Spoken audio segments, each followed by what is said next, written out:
So Dynamite. This is awesome. This and that, this and that, this and this. Hey, everybody, have a great time. I'm not one of these f***ing goof podcasters out there. I am Don Tony, Wednesday night, Don-O-Mite.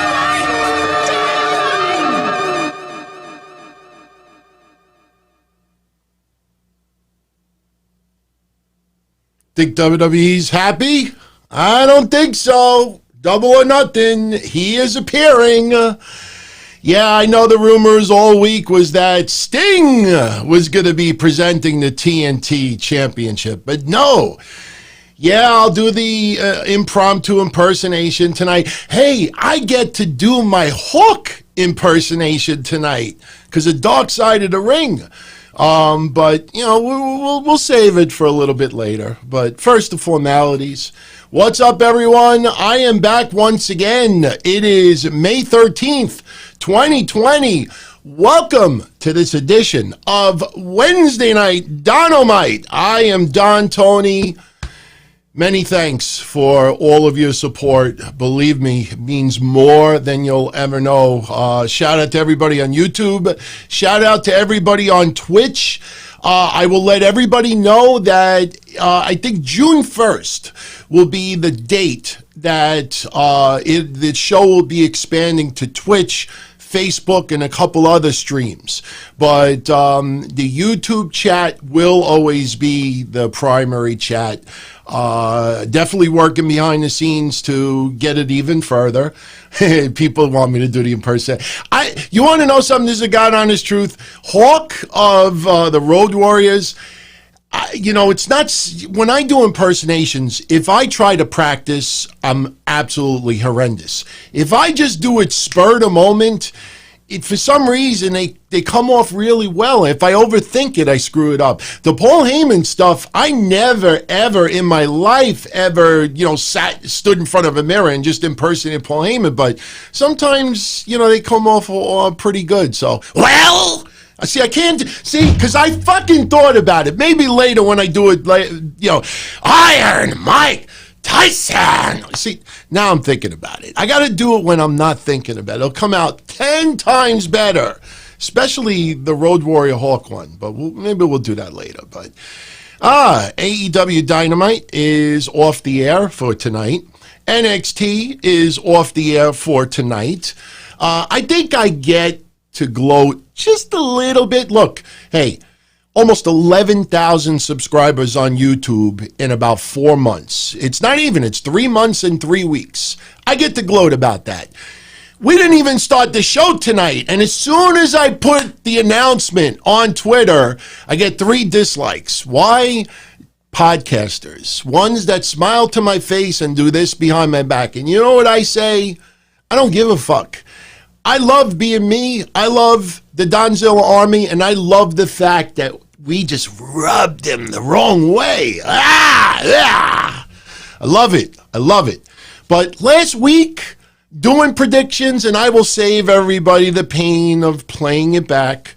I'll admit, my NXT prediction last week was 678,000 viewers. The actual was 663. All right, I was off by 15,000. It's not perfect. But last week on this show, I said AEW's rating would be 731. Drum roll, please. What was the rating for last week?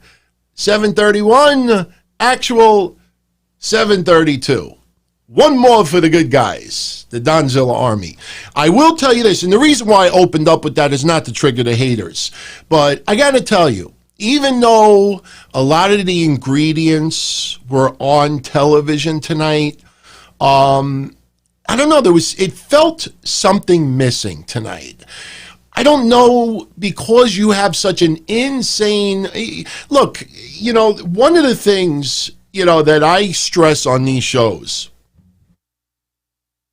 See, I muted it. I had to burp. But you see, I'm getting used to the mute button. But one of these things about these shows is that I repeat over and over again that I am a fan of AEW. I'm a fan of NXT. I'm a fan of Impact Wrestling again. I have become a fan of Ring of Honor, New Japan, NWA, MLW, blah, blah, blah. I try to be open with everything because I just will not be one of those whiny heinies on Twitter, especially podcasters and bloggers, that they think wrestling sucks, it's pitiful, it's pathetic, but meanwhile they can't get away from it because if they tweet about tennis, they'll get one like. You know, I'm telling you, it's drugs. It's a drug addict. They're drug addicts. But you have this past week, Impact Wrestling was not bad this week. NWA was not bad this week. Ring of Honor doing the Marty Scurll Hour was not bad this week. Do you see any of these goofs talking about those things? You know why? Because they're fake, man. They're fake. And I don't want to start wars with other shows out there. I'm not going to name any names. And it kind of hurts me because I am a subscriber to their newsletter. But there was a very famous and big podcaster out there who actually 2 weeks in a row, I think, got caught like lying that the person saw a WWE broadcast and did not. One of the things, and look, hey, we praise people, we should also have the right to criticize them. If you want to praise me when warranted, do so. If I deserve criticism, do so. All right, Benjamin in one fall. All right, I know about the Otis one. Quickly, one sentence, refresh my memory what the other one was, because I got to mention it to everybody. But, you know, this person went on the show and was talking about Otis climbing the ladder and Money in the Bank. And yes, Wednesday we do not talk about WWE with the exception of NXT. But I'm bringing up a point on this. But, you know, this person talks about Otis climbing the ladder at Money in the Bank, even though he didn't climb the ladder. AJ Styles dropped the briefcase and it landed in Otis's hands. What was the other thing that he claimed that he saw and it was just not even true? Come on, you guys have to know this. Tuning in live. Just one sentence, 2 words. I remember it. I'm just drawing a blank right now. There was one other one that was incredible. I watched this like 3 or 4 times. Oh, yes. Gargano versus Champa. You know, that fight that would not end. We talked about it was good, but it went too long, and you saw all the clips and this and that. And this person was talking about, and he was talking about Mauro Ranallo's commentary during that match. Meanwhile, there was no commentary during that match. You know, I've been doing this since 1997. I will admit something here. I haven't done it recently because I cover so many things. And you see me right now. And again, this is another reason why I do video. I'm not reading notes right now. I'm looking at you eye to eye.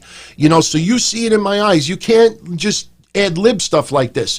But once in a while, you may miss a couple of moments of a show and this and that. And you might read a spoiler. You might read a result to just try to fill in the blanks. And then you go back and you cover it.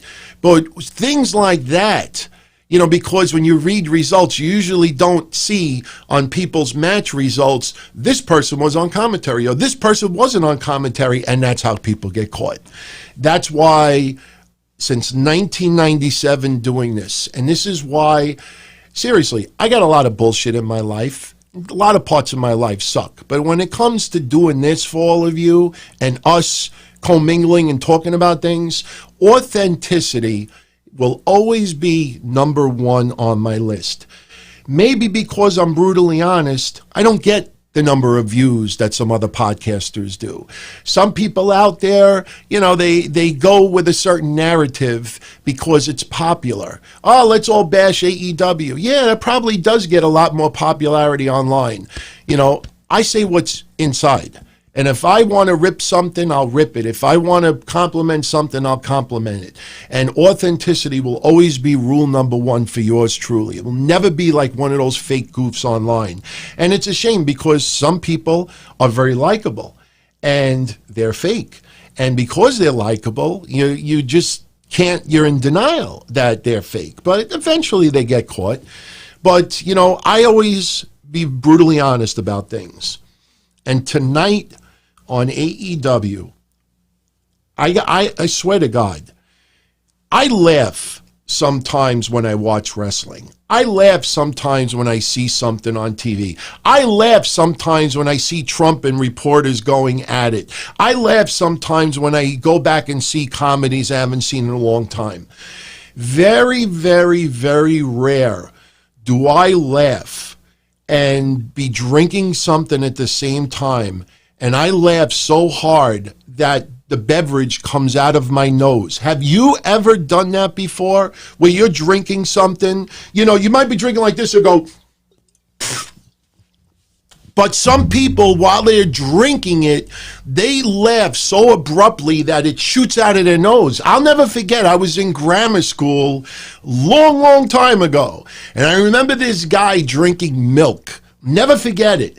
I was in St. Margaret's School drinking milk, and somebody cracked a joke about something, and this guy went, and milk shot out of his nose. It was like a retarded version of the Great Muda. It was just ridiculous how bad that was.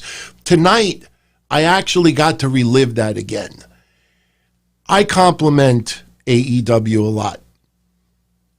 Tonight's segment with Cody opening up AEW is by far one of the goofiest things that I have seen in wrestling in years and years and years. I am 100% certain tonight that AEW was pre-recorded. How the fuck that makes the cutting room floor, I don't get it. And can I give a piece of advice for some people out there, especially in AEW? Even if the show is pre-recorded and you don't have the live logo in the corner, please don't tweet 5 seconds after your match is over. You know, give a little bit of the suspension of disbelief that the match is going on, because all throughout the day, you see people, wrestlers, cutting promos on Twitter especially, talking about, wait till I get you tonight, wait till I get you tonight, wait till I get you tonight. Meanwhile, the shit was fucking recorded a week earlier. So don't act all throughout the day that it hasn't happened yet, and as if it's live, and then you're in the middle of the ring laid out. Oh, I'll get you next time. Come on. Seriously, I could see if Guevara took out the phone and tweeted, but man, some of these wrestlers on social media, fucking wait 5, 10, 15 minutes before you tweet something. That pissed me off tonight. I'm not going to name any names, but it pissed me off. But that Cody thing, how that makes this is starting to make me feel more and more, and I say this with the utmost respect. You know how I am. I tell it like it is. It is very unpopular. That's why a lot of promotions don't like yours truly, because I'm not going to tweet fucking. I'm not going to gush. You know, my God, you show attention. You see these people gushing. I truthfully believe that AEW does not have the balls to pull somebody aside and hurt their feelings, that doesn't just stop and say, look, man, that fucking sucked. You know, Cody, you have Archer in the ring. Jake's cutting a promo, and Archer is talking about Cody and this and that. They beat up some, worker and this and that. Then all of a sudden, it's like, it's not even like, I don't know what the fuck Cody thought he was doing. I don't know if he thought he was stone cold or something like that. They go to outside the building, and you see him in his F-150 with the fucking, the Cody logo, the Nightmare logo on the hood, and he's revving the engine. And I'm saying to myself, okay, the back of the arena is open. What are you going to do? Drive into the ring? He's revving the engine. He's revving the engine. Tonight was an example why I got to do, like live watch-alongs, whatever those things are. I'm watching it, and he's revving the car, and they're just like hyping it up, and Archer's in the ring, and I'm like, holy shit, something's going down. The fucking guy hits the gas. First of all, he hit the gas as if it's like a fucking rental car that he's got to give back 5 minutes later, that he doesn't want to jeopardize the engine overheating or something like that. And then he drives for about 10 feet. And when he drives for 10 feet, he just politely, I'm sorry I'm wearing boxers, but just picture the back. Like, pretend you're in the back around. He's revving. You expect this guy to fucking floor it, tires spinning, smoke everywhere, runs into the building, this and that. He fucking goes 10 feet, and there's a guardrail, and he does one of these. And he gets out. I'm like, I swear to God, I was drinking a soda and it came so close of coming out of my nostrils all over my screen on my keyboard. I said, what the fuck was that? How intimidating that is. But what was that? Go back and watch it. I'm not even exaggerating. That is one of the goofiest, dumbest things that I've seen. Seriously. How that makes the cutting room floor, I will never understand. And I honestly believe, look, I compliment AEW a lot, and I said last week, you watch AEW with the people at ringside, everybody comes off like they want to be there, not that they have to be there. What's up, Dalvin Brown? I'll give you a shout out in a minute. But, it comes off that people are having fun. They want to be there. They're having a good time. They want to be part of history growing, and that's authentic. And NXT, a lot of it feels like people have to be there. But my God, you also come off as a company that you don't have the heart to hurt somebody's feelings. The almighty Cody Caesar, he does so much for AEW. He loves the company. He's busting his back. He's taking years off of his life with stress and pressure and trying to commingle with everybody and do all these good things. The fucking guy is revving up an engine, and I'm serious. If there was a dog in front of it, if his fucking white dog was in front of that car, I didn't think the dog would have turned around and said, what the fuck you doing?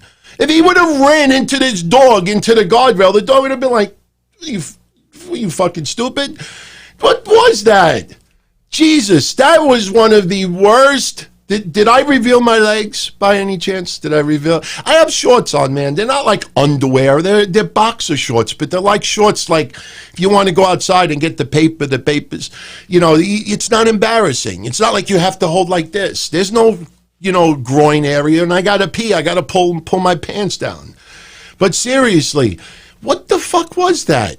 Go back and watch it. I know we're spending some extra minutes on this, but it deserves it. It honestly deserves it. Hyping up Pineapple Pete, Joe Sugar Joe, Glass Joe. Pineapple Pete's a likable guy. But you're catering to this big percentage of the fans online and the people that are there. All right, he fucking interacted with Pineapple Pete, but they're hyping it up like it's a fucking semi-main event of a pay-per-view. Seriously. Some of these things are fine, but some of it just gets really, really, really horrible. Really horrible. All right. So, but I got my little controller over here. So, but okay. So we got some news to get into. We're going to talk more about both these shows, but the point I was getting at back before with the ratings thing is, I honestly think this week's wrestling rating goes down. By the end of the show, I'll give you my overall prediction. My first instinct about AEW is 654, 664. They did not maintain last week. And this was another thing. The street fight last week took a life of its own. You saw all those things. We played those things, wasted with Guevara and everything like that. I mean, last week's match was so goddamn fun. But you got to build to things. You have Matt Hardy's first match, and it goes insane as a brawl, and then this week they're chain wrestling. They're in the ring wrestling. And it's like, I'm sorry, man, when you set the bar that fucking high last week, and then you return this week, and then you take it that much lower on the notch, it felt very uneventful, in my opinion. Sure, this is going to set up Double or Nothing. And speaking of pay-per-views, I'm sorry if I trigger some podcasters out there, jealous podcasters. I'm sorry if I trigger some haters. But Sunday, when I did the Money in the Bank pay-per-view recap, I was talking about the time length of the Money in the Bank. I was talking about the feel of the show. And I said, on Sunday, I said, it gave me almost like a vibe of In Your House. And I said, this would be a great time right now, since everybody is stuck in their house. WWE should bring back In Your House. For people that are not subscribers on the network, you lower the pay-per-view price, maybe $20, $25, bring back In Your House. So earlier today, it's hyped all day long. William Regal's got a major announcement. So yeah, I know a lot of us, is he pregnant too? Becky is the man.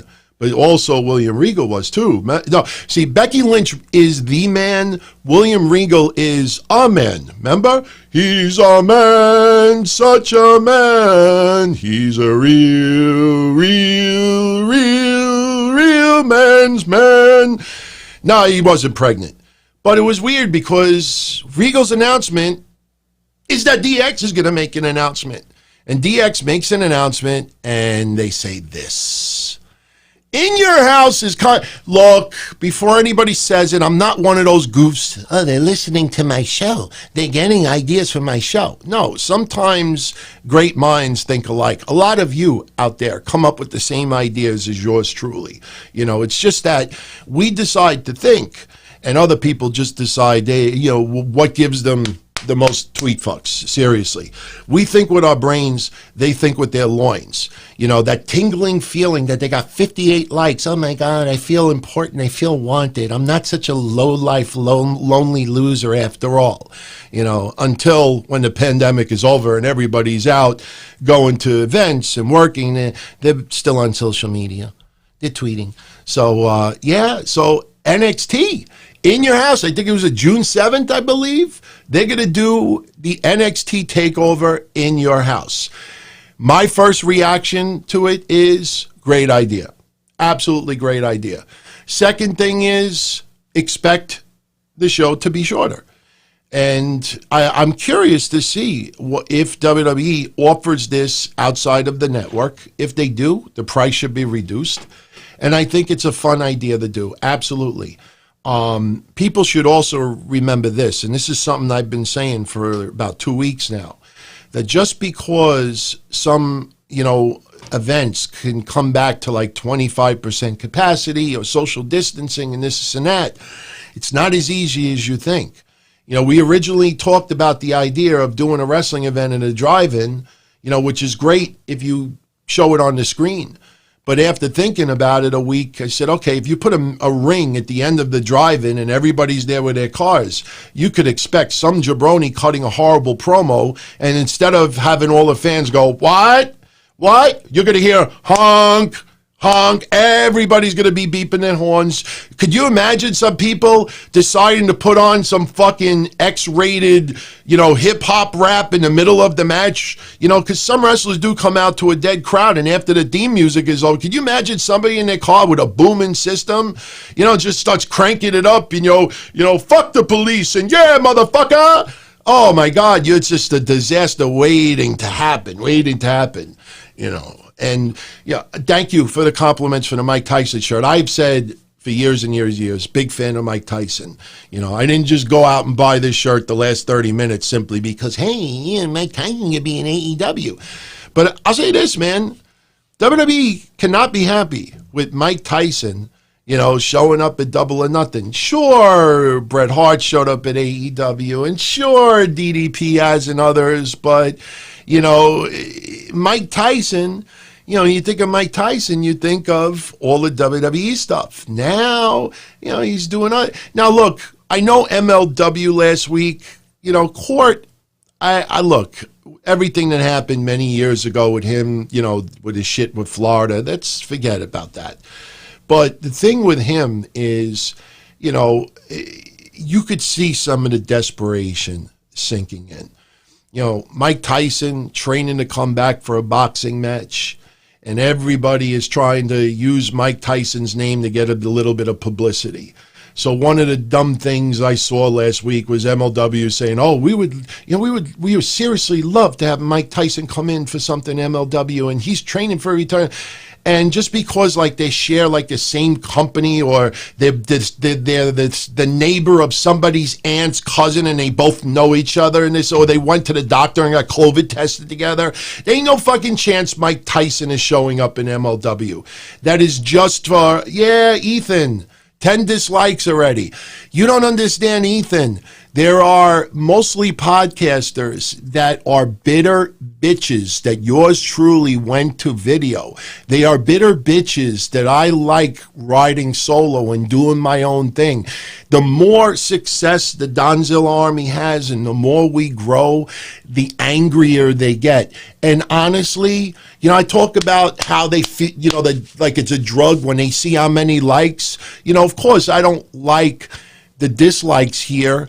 If I suck at doing something, if the show sucks and you want to dislike it, by all means, I want everybody to be honest. But before I even open a word out of my mouth, the minute I put an announcement up, just because we don't see them in a decrepit home hitting the dislike button, and just because it's almost impossible to show proof. You know how they get outed? When they open their fucking mouth and they talk to other people behind my back and other people's back. And they don't understand that some of those people, even though they think they got their fucking trust to the end, no, their relationship is just social. And then, they let me know. I've seen at least 9 or 10 screenshots since January of people private messaging shit behind my back.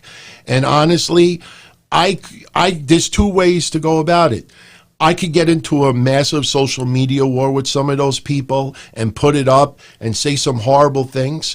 But then I honestly look at it and I see all of you tuning in, and I see everybody interjecting their comments, and I see all of the people subscribing. I see you all enjoying the show, putting a smile on your face.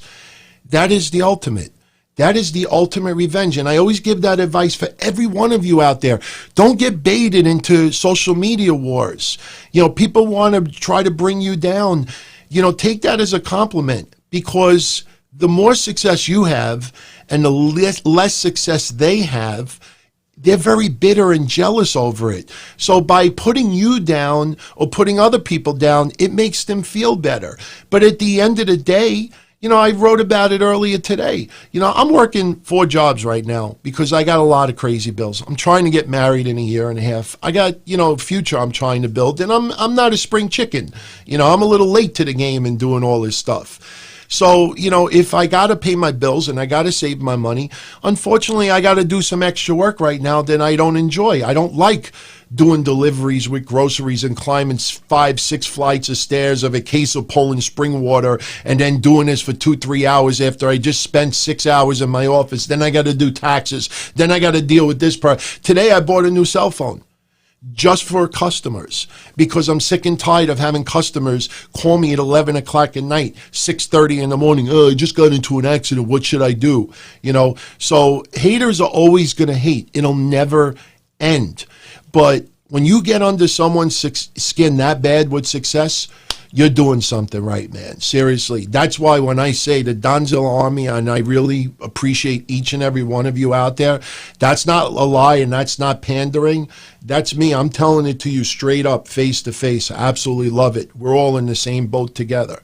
I know a lot of what's going on is rough for people out there. But at the same time, though, I see goofs on social media that whine and complain that they have no money, that they have nothing, that they have all of this pressure and debt. And, of course, we're in the middle of a crisis still, and it's still a catchy illness. But there are things you can do, even in your house, to make some money. Learn something else. New York is hiring for contact tracing that I actually thought about applying for, and you never see any of these people going out and doing any extra work. They'd rather just sulk on Twitter, complain that they have nothing, get a whole bunch of people tweeting them and say, "Oh, we're thinking about you. We love you. Stay tough. You're a friend for life." And that's good enough.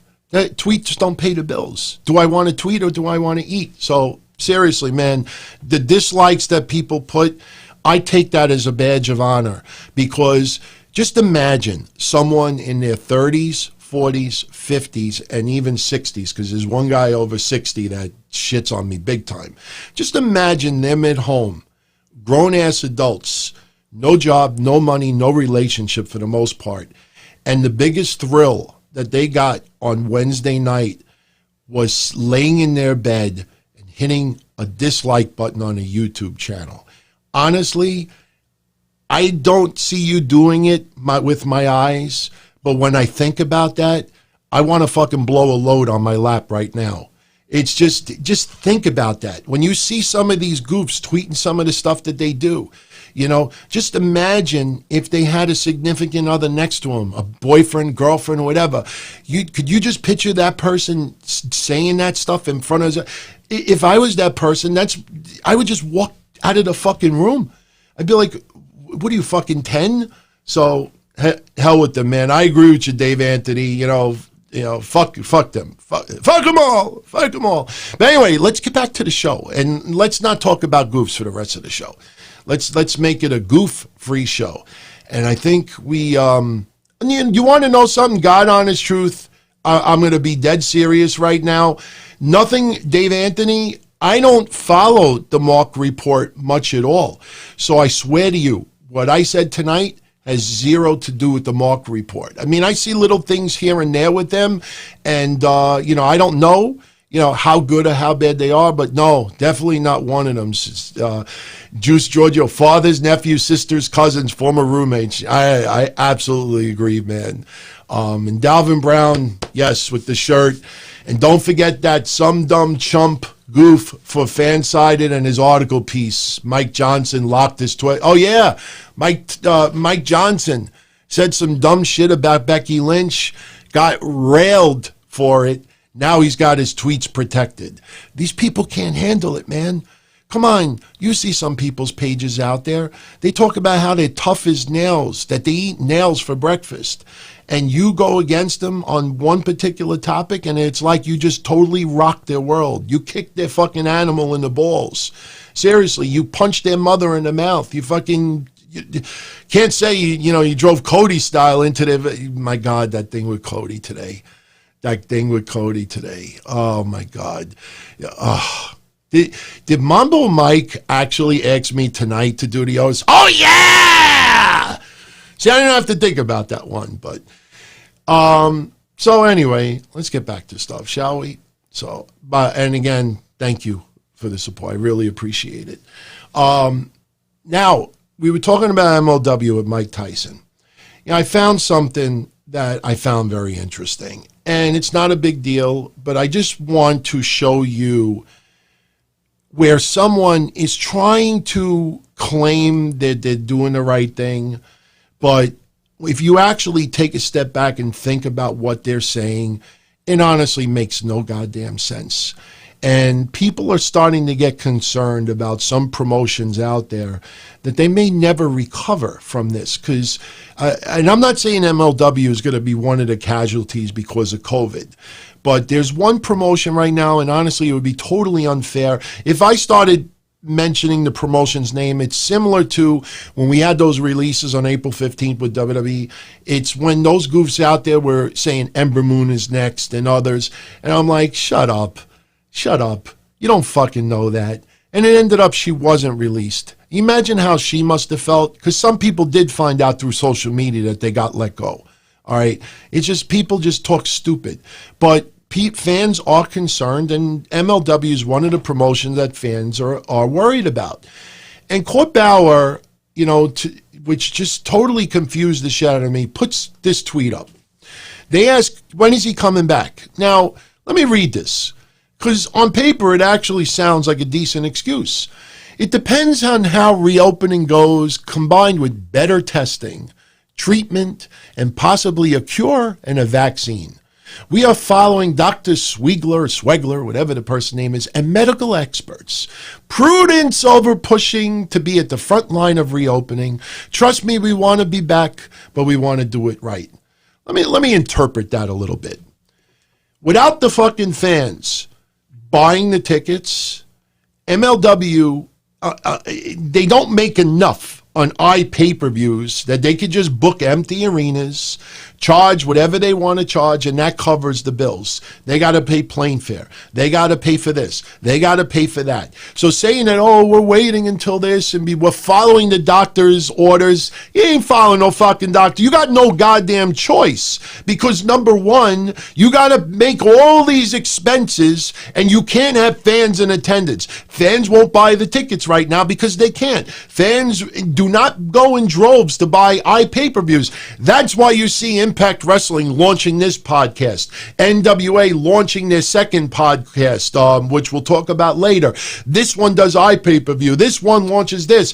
They're trying to scrape any type of fundage they could possibly get right now, and I commend all of them for trying. But when you see a guy like this say, oh, we're waiting until even a vaccine. I wrote this on Twitter earlier, and again, this is the difference between the Donzilla Army and yours truly and all these other morons online. Even if a vaccine comes, do you know, and this is a fact, do you know in the United States, every year we have flu. Every year we have contagious flu. Every year we have tens of thousands of people who die in the United States for flu-related illness. Do you know that every year less than 1/2 of the U.S. population gets a flu shot? How many times have you seen on the news that parents refuse to give their kids booster shots because they're afraid they're going to get autism? So when you see something like that, either Court Bauer, he might be a good wrestling promoter and he might have some money in his pocket, but he's either being very disingenuous with all the fans out there or he's a fucking moron. Because you will never have a time in the United States, the UK, or anywhere else where everybody is vaccinated. Even if a vaccine comes, right now, less than half of the U.S. get vaccinated for flu. What happens? What happens when you have all these people? I'm not getting vaccinated. I don't believe in that. I'm not taking the chance that I get sick from it or there's a reaction. I'm not putting my kids through that. So you will always have fans at an MLW event walking down the street, in a mall, in a movie theater, in a restaurant that weren't vaccinated. There is no such thing that, oh, we just sit at home and wait for a vaccine, because half the people that you're in a supermarket with aren't going to get vaccinated even if it is around. So when this guy says, oh, we're waiting for this, we're waiting for that, you're forced to stay at home and do nothing. They're inking deals, and we have no idea what they're trying to scrape as much money right now to survive. The problem is some feds do have enough fundage and money and protection to come back a little bit sooner. So, yeah, Jody, yeah, you drive every day, there's a huge risk. Look, you live in a bad neighborhood, there's a huge risk. You see people working in the wee hours. How many episodes of Forensic Files? You turn it on. Lisa was 34 years old and starting her life over, and she decided to work the graveyard shift at the bodega because she needed to make money for her family. And just so happens on day one of her employment, somebody walked in at 2 a.m. and blew her fucking brains out. That's the uncensored version. There is risk. There's risk in a lot of things. This is risk also. But when you see these people, oh, we're waiting for this, we're taking this person's advice, we're doing this, that's disingenuous, man. Because when you, like I said, it sounds like a nice tweet, you probably get 500 likes to it. When you start dissecting it, a lot of it makes no sense whatsoever. All right? So, unfortunately, that's reality. I know reality sometimes is boring, and I know sometimes when I go on some of these rants, people would rather hear, oh, did you see what happened tonight? Did you see what happened with Ray Phoenix and that kick to Orange Cassidy's head? And I'm serious right now, but come on, seriously, you mean to tell me, what would you rather talk about right now? What I just said with vaccines, or would you rather be talking about Cody fucking backing into a guardrail like a fucking pussy? It's slower than an elderly person driving a car. You ever seen those elderly people driving like 5 miles an hour and they're looking like this and their shoulders are like, that's what Cody did, seriously. That's more fun to talk about. But my God, even if you're not a fan of AEW, seriously, when Orange Cassidy was facing the ring and Ray Phoenix behind him, that looked like one of those ghetto videos that pop up on Twitter once in a while where you see like these horrible neighborhoods and you'll see people fighting on the street and then out of nowhere, seriously, when I saw that, I don't usually yell at my TV at certain things, but when I watched that repeat and then Taz went on Twitter and tweeted about it and I looked at it again and just Orange Cassidy just looking at it and then Phoenix out of nowhere just connects in his head. I looked at it and went, bam! It was awesome. Seriously. It looked like one of those street videos where somebody's beating up someone and somebody comes out of nowhere. And there's a video right now that actually came up a couple of weeks ago. You probably all saw it. It's inside like some fast food restaurant or like some 7-Eleven. And there's a guy that's like kind of shoving someone and then out of nowhere he just goes boom right in the guy's face. And it's more fun when you put it in slow motion. That's what it looked like, man. And they're going to fight next week. I don't know. Orange Cassidy, I like him, man, but that guy should be saved as much as possible for live arenas. Having a match with Ray Phoenix is going to be fun. You're going to see some comedy here and there. But, man, when he had that match against Pac and that crowd went nuts when he started throwing those moves, you keep showcasing Orange Cassidy in matches, it's not going to be as special as before. Orange Cassidy is not going to pop a rating or lose a rating because he's wrestling or not wrestling. Some things I think they should wait on. But, man, that was fucking great. That was great earlier. So, again, I wish nothing but the best for MLW and Ring of Honor and some others.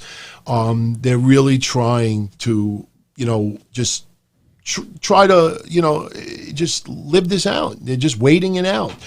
But unfortunately, though, it's, and this was what I was talking about with WWE earlier. Even though they could probably bring back some fans sooner than later, you're talking June 7th now, NXT TakeOver, and they're not looking to have any fans live in attendance. Now, I mentioned this last week, and props to AEW tonight. I could criticize the Cody stuff, but I got to give them props too. Did you see the wrestlers having the wristbands, the colored wristbands? I remember about maybe a month ago on one of the shows I did, I said, what about the idea that everybody who has the antibodies or gets the vaccine gets a little card that they keep in their wallet that they can show to someone that they have the antibodies or they have the vaccine for the virus. This just things like that. And right away, you're trying to start a new world order. Well, you know what? Having those wrestlers around ringside and everybody had a colored band. This isn't like when you go to the mall. Hey, could you give me a fake band? I want to get into a club. I'm only 17, but I want to drink. So could you give me one of those fake bands so I could drink? No, something as simple that everybody gets a wristband because they were tested and they were tested negative. That's peace of mind. And again, this goes back to the MLW thing. They can test people. It's not expensive. We got into the figures last week. It's not that expensive. Especially, you saw it tonight? That was recorded last week. AEW, they did their Double Dark. Did you see Double Dark this week? I thought it was fine. I enjoyed it. In my opinion, AEW needs to start being a little bit more unpredictable with their dark matches or have some people face each other that is not so one-sided. And I'll give you a good example of it. And I know I'm going a little bit back and forth. I'm just trying to have some fun conversation here and keep it fresh. I'm not giving you the match results, but I'm going to read you the matches that took place this week on AEW Dark. Let's do something right now called Guess the Winner. Now, I'm not going to wait for everybody to post their winners on YouTube in the Super Chats, but I'm going to read just the matches. You could type it if you want to go along quick, or you just think to yourself. We're going to play something right now called Guess the Winners. All right? AEW had 9 matches for Dark. 9. A lot of them weren't bad. I thought they were fine. But let's play Guess the Winner. Let's see how many you can guess right. Guess the winner of these matches. Ready? I take a little slug. By the way, if anybody out there is into like seltzer, club soda, and mineral water, you got to pick this up. No, this is not related to Rick or Scott, but it's called Gerolsteiner. I never had it before until last week. It is sparkling mineral water. It's got so many minerals on here. It's awesome, man. I drink one of those at night. The next morning, I'm beautiful. Anyway, here we go. Guess the winner. Ready? Colt Cabana versus Sean Dean. Okay, who do you think won that match? Jurassic Express versus Mike Reed and Ryan Rembrandt. No, this is not 1991 WWF Superstars. Can you guess who won that match? Private Party versus Musa and Lee Johnson. Can you guess the winner of that match? 10 versus John Cruz. Ray Phoenix versus Alan Angels. Can you guess the winners of these matches? Danny Jordan versus Chris Statlander. I know some of you out there like to whip out the Jit Gel rag and masturbate to Danny Jordan, but you watch Danny Jordan for about 10 seconds, and I think you could guess who would win that match. And by the way, that four-way tonight with the women, you know, I know Penelope Ford is gorgeous, but you go back and watch that. Go watch that springboard off of the fucking rope. Somebody who is brain dead in a fucking hospital bed would have done a better springboard than that. She's eye candy, and her playing tonsil hockey with her boyfriend. I know a lot of people online, oh, get rid of Kip Sabian. He does nothing for her. You take away the jealousy that you're getting out the Jit Gel rag. You're getting all excited, Penelope Ford. Oh, my God, oh, my God. Oh my God, oh my God, oh my God. And then right before you're about to grab the tissue, she starts making out with Kip Sabian. And you're like, no, get out of my picture. And by the time you try to crop the picture so you can't see him, you know, she's back outside the ring. And like, come back, come back. She is not ready for prime time. She looks nice. She gets a move here and there. But just go watch the match again and just focus on her. Seriously. Drizzling shits. She is young. She has plenty of time to improve. But anybody out there, and by the way, I don't recommend drinking sparkling water when you do a show. I muted it so nobody know why, but I think you can figure it out. Especially when you eat hot dogs 2 hours before. Anybody burp after they eat hot dogs? And then you smell it in the air? And then especially you're laying next to your significant other and you're like, oh my God, could she smell that right now? See, me, luckily, because of my pain from my car accident, I have like biofreeze next to me. So sometimes when I burp, I do it under my breath. I'll go, and or I'll pass gas, and then I'll like, wait a minute, could she? And I'll just like, oh, I got some pain on my leg, and I'll just spray biofreeze all over my area. But seriously, Penelope Ford, she's got plenty of time to improve. But anybody out there that is saying, oh, she's fucking great and this and that, you know, either you got yellow fucking, you know, white, yellow spot tissues around your bed area, or you're just disingenuous. She's not that good right now. And that fatal four-way was a mess. There was some spots that were great. There was even one point where she like went into the corner and she was going to jump up on someone's shoulders. And it was like, my God, she makes Dana Brooke look like Charlotte Flair. Seriously. But anyway, let's get back to guess the winner. The winner. Chris Statlander versus Danny Jordan. Can you guess who won that match? Orange Cassidy versus Jason Cade. Who do you think won that match? Dr. Britt Baker, DMD, versus Skylar Moore. And what about, this is the only match out of the 9 where you say to yourself, okay, you know, I'm curious who would win. But I think if you actually think about it for a minute, and you see who's featured on TV, you can figure out also who won between Jimmy Havoc and Luther. You know, so AEW with their dark, and they're doing Double Dark next week. You know, and it almost sounds like somebody with big tits. Hey, he's, you know, we're going to have some double darks. You know, make some of the matches a little bit more even. You know, make it where, because I remember even back when I was a kid and we would go to like garden shows, you'd have Jose Luis Rivera versus Johnny Rods. So, sometimes you weren't sure like who was going to win it or two. But these are so one-sided, man. I mean, I know they're doing this because they taped so many matches, and now because the virus is getting better, and they're allowed to do more than what they could do a month ago, they have all these matches in the bag. So, like, what do we do with all these matches? Oh, we'll do Double Dark and Triple Dark and Dark. But, man, make these matches a little bit more, like, on paper. Like, hey, I wonder who would win that match. Seriously. Dream, that's okay, my friend. That's okay. I don't want to take anybody's fundage. Like I said, I appreciate it. It goes to the expenses because, there's quite a bit of it. But, man, I view the chat room all night long. It's just, the problem is sometimes, and it happens a lot, is I'll be talking about one topic, and then, some people out of nowhere will be like, hey, let me do one so I'm not like individually. Who do you think's going to win Sami Zayn's IC title in the tournament? I'm like, we'll talk about it Friday. You know what I mean? Right now we're talking about this. But, and so they're going to do Double Dark next week. I enjoy the Taz Excalibur commentary team. It was funny tonight. And as you could see, I'm kind of doing the AEW recap as we're doing this. And you notice I'm not looking at too much notes either. Taz had another segment with Darby Allin. I don't know if Taz is going to become Darby Allin's manager. I kind of not think so. But it was funny for a second week in a row.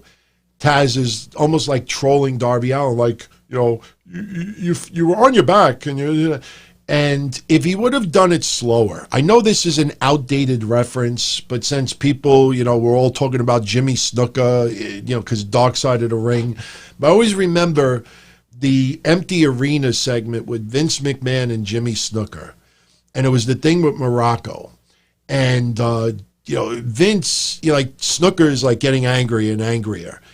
And then just, if Taz would just slow down his speed of his speech, it's so reminiscent from there because Taz is like, I hate to bring it up again, but when you wrestled Cody in that tournament match, you allowed yourself to get on the back. And he's just going through this whole thing. But if he did it a la Vince with Snooker and say, you had everything there.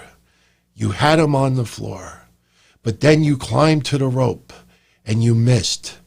And then from there, Cody lifted you up. And you just do it, just slow it down. And then you just have, Darby Allin. I'm not saying Darby Allin's going to be like Snooker and go, can't take it anymore, and start throwing chairs. But Taz has got to be a little bit slower, a little bit more methodical, be a little bit trolling, Because, a lot of us, when you put someone down, and you do it slow, like almost like to Undertaker speed. And you're like, I got to be honest with you, man. You had all of this, but you decided to sit on social media. And instead of, doing things for 10,000, you did it from 10. And then from there, you decided to do this. And then from there, you do it slow enough, that mother, whoever it is, will want to fucking beat the living shit out of you. So I thought the segments were funny, but we'll see what happens. I'm telling you, man, Taz, I knew he was going to be a great addition for AEW. I said it for months, hire this guy. And, for even the starkest Tony Schiavone critics out there, Tony Schiavone he's not WCW quality anymore or NWA quality, but Tony Schiavone, I've liked him since day one, and he has really found it compared to when AEW first started. Because AEW, when it first started, it sounded like a familiar voice, obviously, but it sounded like someone that hasn't been around wrestling for a while, that is sitting there as a guest commentator. But now a lot of the instinct and a lot of, it just all clicking into place. And sure, they all make mistakes here and there. Hell, did you catch the mistake that Jim Ross did tonight with Matt Hardy? Did you catch it? When they killed Vanguard 1? Oh my God. I had to update the synopsis picture today because I had to show everybody this. Well, let's make it bigger. I mean, that's Vanguard 1. Rest in peace. So what do we get now? Vanguard 2, 3, 1, 2, 3. But, it's when they destroyed it. Did anybody catch what JR said? Oh, what is Matt going to tell his 3 kids? I could be wrong, but I thought Matt only had 2. So I don't know who the 3rd kid is, but Excalibur's not bad, Mambo Mike. Excalibur is still fairly new. You need years and years and years to find your place. I think he's fine. The one thing is they need at least one jerk off in the announcer's booth during each week of Dynamite. Having all 3 announcers basically saying like, I love my life. I love my wrestling life. This is such a great match. This is wonderful. You need a scumbag. You need a Jesse Ventura. That's why I like Taz, because Taz takes the other side of the coin. So, Jody Moncrief, we could throw this out there now. For those that aren't aware, there was apparently a Sting figure that was going to come out that WWE pulled. And there's a lot of rumors going around that Sting is no longer under contract with WWE. I say it this way. When they let go of Kurt Angle on April 15th, they announced it. If they are no longer doing a Legends deal or something with Sting, I don't understand, number one, why you wouldn't just say it. Look, we no longer have a, contract with Sting and we wish him the best, blah, blah, blah. Or if Sting goes on social media and says, listen, everybody, I want to thank WWE for the last couple of years. I would never ever thought that I would be there, but it was an experience. I'll never forget this. Instead, they leave it cloudy. You had Cody last week, mentioning Sting's name. Lance Archer wants to fight Sting. All this Sting. And meanwhile, Sting doesn't address it. He addresses Lance Archer, but he doesn't really say anything about it. So you have people online, rumor is it that AEW wants to bring in Sting or is going to bring it. And then rumor killer, AEW. First of all, motherfucker, you weren't right with the original rumor. You're not killing a rumor that you started wrong. And the thing with Sting is if Sting is no longer under contract with WWE, he would be a fabulous addition to AEW. We already discussed why Cody's thinking of no GM is stupid. We're not going to insult the fans' intelligence. They know that a GM really doesn't have powers. Well, guess what, fucking Cody, and I said it again. You're insulting the fans' intelligence when you have wrestling matches because it is predetermined sports entertainment. The outcome is still predetermined entertainment. So we're not going to insult the fans' intelligence. What are you, fucking serious, man? Come on. But anyway...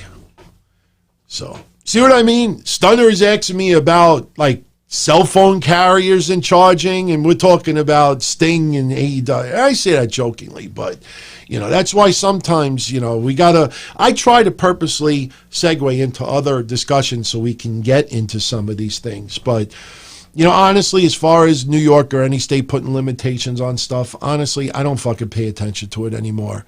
I know so many people in my state that got screwed out, that never got a penny of unemployment, not a penny on pandemic unemployment, haven't gotten shit from anybody. And meanwhile, like I said, you see all these morons saying, we're waiting for a vaccine. What the fuck you gonna do when half of those kids in that school don't get a vaccine? What are you gonna do? Seriously, when you see all these, we don't know what's wrong with the kids. We can't have them go back to school because it's a virus. Well, what happens when there's a vaccine comes and fucking half the kids still don't get the fucking vaccine because their parents don't want it? What are you going to do? There's always going to be people around you that aren't vaccinated. So a lot of this stuff online, seriously, everybody, be aware, be cautious, take precautions. I hate to use just a heterosexual example, but since I'm a guy and I'm a heterosexual guy, that's the example I choose to use right now. Pretend you're a guy that wants to get laid but doesn't want to get somebody pregnant. So you're going to wear protection. You hope that she wears protection. Somebody wears protection. And even if you are wearing protection, you're probably going to pull out and fucking, just do everything possible because you don't want to get somebody. I don't want to pay child support. So pretend the fucking coronavirus is the same thing. All right? Pretend that other person that you're in the same room with is a fucking chick that you want to nail, but you don't want to get her pregnant. So you wear the condom on your face. You make sure that other person has protection on their face. You stay 6 feet away. You make sure that if you sneeze, you fucking blow your load the other way, or the minute you sneeze, you spray that office or that area with Lysol or something like that, or you get out of the room. Seriously. Just treat it like any other take precautions, but don't let the media consume you. Don't let Trump consume you. Don't let these doctors consume you, because they all have work. They're all working right now. They're all making their money still. They all have their power. And, doctors in a perfect world don't want anybody sick. The fact is that'll never happen. So just do your own thing and be careful. You want to fucking go hang out, like I said, tomorrow I'm going to see my mom again. I saw her on Mother's Day. I made certain not to be around anybody for 4 or 5 days. So I'm going to take precautions, but you ain't going to fucking tell me anymore I can't see my family because I might get mom sick, and because she's old and this and that, I might kill her. Fuck that, man. Seriously, fuck that. No way. No way. We all, unless some of you listening are in fucking, live in Iran or something, we all live in free countries. We have the freedom to, do certain things and be responsible with it. I'm allowed to drive a car at 3 o'clock in the morning. I shouldn't have a couple of drinks when I get behind the wheel, but, unfortunately, I have that freedom that if I still want to get behind the wheel, but I'm taking a risk that I could kill somebody else or kill myself or lose my job and lose my license. I teach safety courses, for real. I get 1 ticket on my license. I can't teach safety courses anymore. So I stay careful. This past week, some idiot cut me off. And usually I'll fucking chase him down. I'll fucking curse him out. I'll call him a dumb whatever. I'll get this and that. And my fiance was in the car. And I tried to get over in a lane, and this guy hit the gas when he saw I was trying to chill. I was like, fuck you. And I went in the lane anyway. He starts beeping his horn, and he's tailgating me. And I said to my fiance, I said, watch this. She's like, please don't do anything. We went up a side street. He's following me. And finally, I made a sudden left turn. He rolls down his window. I'm looking behind me. He's like, fuck you. Now, the old me, I would have fucking backed up, went around and say, how's about I break that finger? But me, look, I'm not going to put myself in a situation where I could get into a fight, road rage, lose my life, this and that. And I can't teach safety classes. It's called responsibility, If you fucking bang all these people and you don't take any protection and you don't pull out and you try to fucking think, oh, she should be fine this time in a month, you're just playing with fire. How did I get her pregnant? Well, you were careless. Don't be careless, everybody. It's not brain surgery. Don't fucking listen to these people that are making your brain all paranoid. Seriously. That's why people are going a little bit nuts with all this shit going on right now. So anyway, Ghost Crusaders, reminding them to hit the like. Oh, yes, everybody. Man, thank you. I appreciate that. And he's got nothing. New York State has to go back to work today. Hey, independent contractor, man. Yes, everybody, if you're enjoying the show, hit the like button. If you're a podcaster claiming to be my friend, you can hit the dislike button, because I know you're going to do it anyway. But seriously, everybody, if you enjoy it, hit the like button. We're getting this close to 11,000 subscribers. Can't wait to get to 15,000. Mish and I will be back. We'll do something. Not everybody wants to see food challenges. So maybe we'll do something else, like a dare or something like that. We'll see. But we're going to have a hell of a lot of fun. And, and you know what? I got to just post one more here for now. But Matthew Rychecki says the same thing. Everybody be safe. And thank you so much, my friend, for your support as well. And I thank everybody out there. I know I go off topic a lot, and I know I talk about things, and I know I'm not stupid. I know a lot of you out there are here just to hear about wrestling and nothing else. But we do have a real life out there that we have to be concerned about. And, I don't want to be one of those doom and gloomers out there. If I could get through someone, you could think that I'm an absolute fool for what I'm saying. But someone out there may not have thought about it. You know how many people, when I talked about, what are you going to do with all these people that choose not to get vaccinated? I never thought of that. I didn't thought of that. What about all the kids in the school? The parents they're afraid they're going to get autism, so they don't vaccinate. I never thought of that. So sometimes I try to talk real because it might be something that maybe someone hasn't thought of before. Plus, we had to do a little filler today because, let's be honest. Dynamite NXT was not as eventful as usual weeks. A lot of things went down, but some of the things that went down, I don't think we were all that into. Now, let's talk a little bit about NXT. We'll go back to AEW. I'll get into the current lineup for Double or Nothing. And we'll talk about a couple other things as well. We still got about 50 minutes or so. I figured we go until about midnight. Right now it's only 11:12, so we got plenty of time. But NXT tonight, I was hoping that we get another match from Killer Kross. And who's the person I want to see him beat up? Denzel DeJournette. But we didn't get that today. Instead, we get the vignette. He's not there to shock the system. Get it, shock the system. And he's not there to save us from Blackhearts. Hey, man, I was a Blackheart. The late 90s, Blackheart Sports Entertainment Hotline, 718-303-4444. Remember the T-shirt? So, yeah, we were original Blackhearts. But it's time to wake up from the dream. A lot of little, subliminal comments, shock the system, not trying to save you from Blackheart's dream. Are we all in unison now that whole accusation with Velveteen Dream is pretty much dead? Pretty much. Now, before anybody's like, oh, he didn't wrestle tonight. Remember, they're alternating every other week with tapings. So last week they did a tape delay for NXT, and then that day and the next day they taped the rest of NXT for 2 weeks. Same thing with AEW. See how MJF kind of slipped tonight? Did anybody catch that? After MJF had his 1 minute match, he called out Marco Stunt, and I loved it when Wardlow knocked out Marco Stunt. I don't think they announced Wardlow versus Luchasaurus yet for Double or Nothing, but I have a feeling they are going to announce that match. But when MJF cut his promo, he challenged Marco Stunt to a match.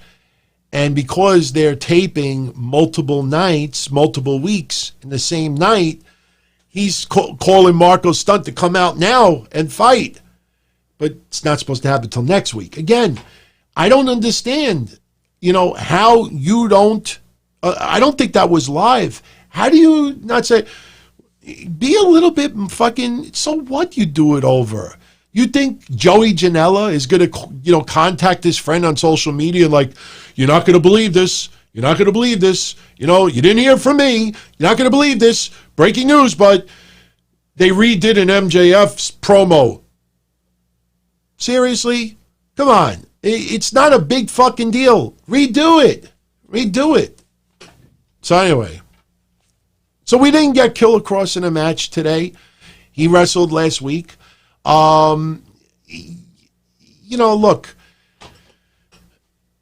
it's going to be interesting to see where they go from here. A lot of people think that Scarlett and Kross are going to intertwine with Gargano and Candice LeRae. I could see that possibly happening.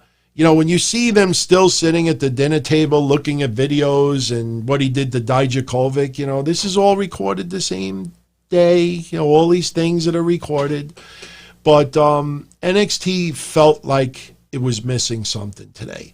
When they announced that there was going to be a blockbuster announcement, I like the idea of In Your House. I absolutely love the idea that they're bringing it back.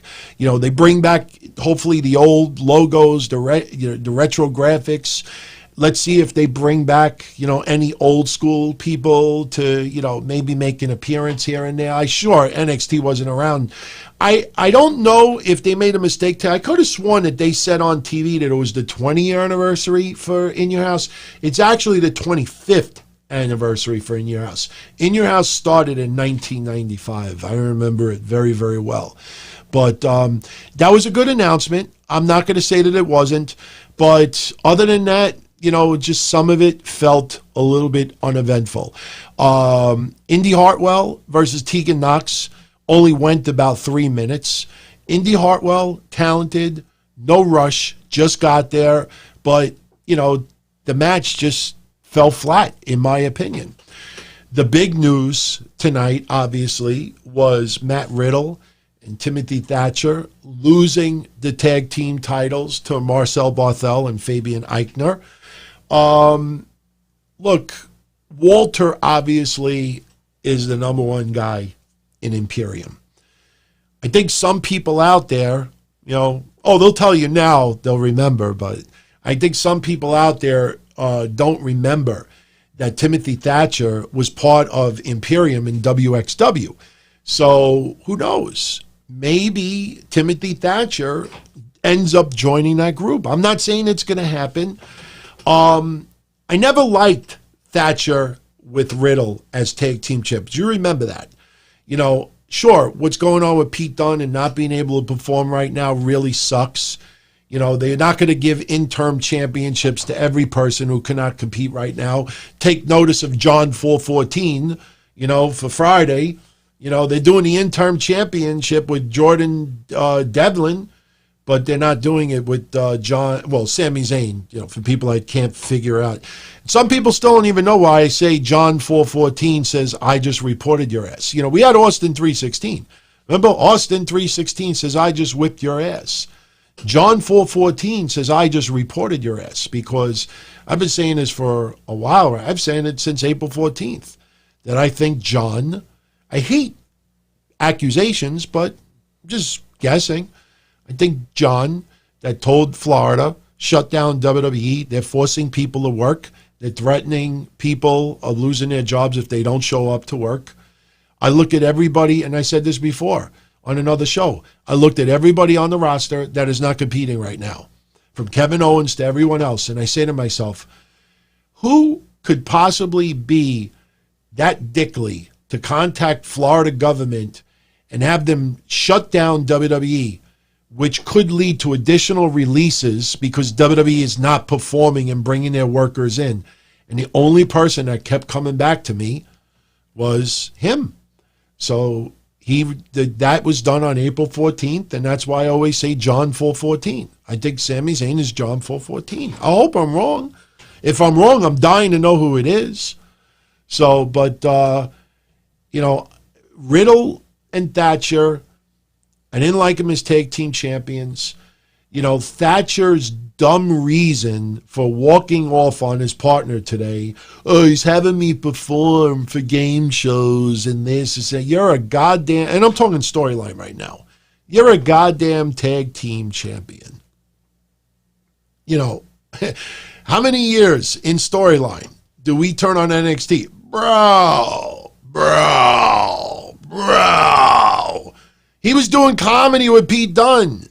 Timothy Thatcher acting like the ignorant fool that had no idea who he was taking up with. He's a hot mess. His character is a fucking hot mess for years. He's flipping off his sandals. The fuck has he been doing the last couple of years? I'm talking about the storyline now. I didn't like it. The only thing I liked about what went down tonight was after. And I said, wait a minute. Thatcher versus Riddle. All right. I could get into that.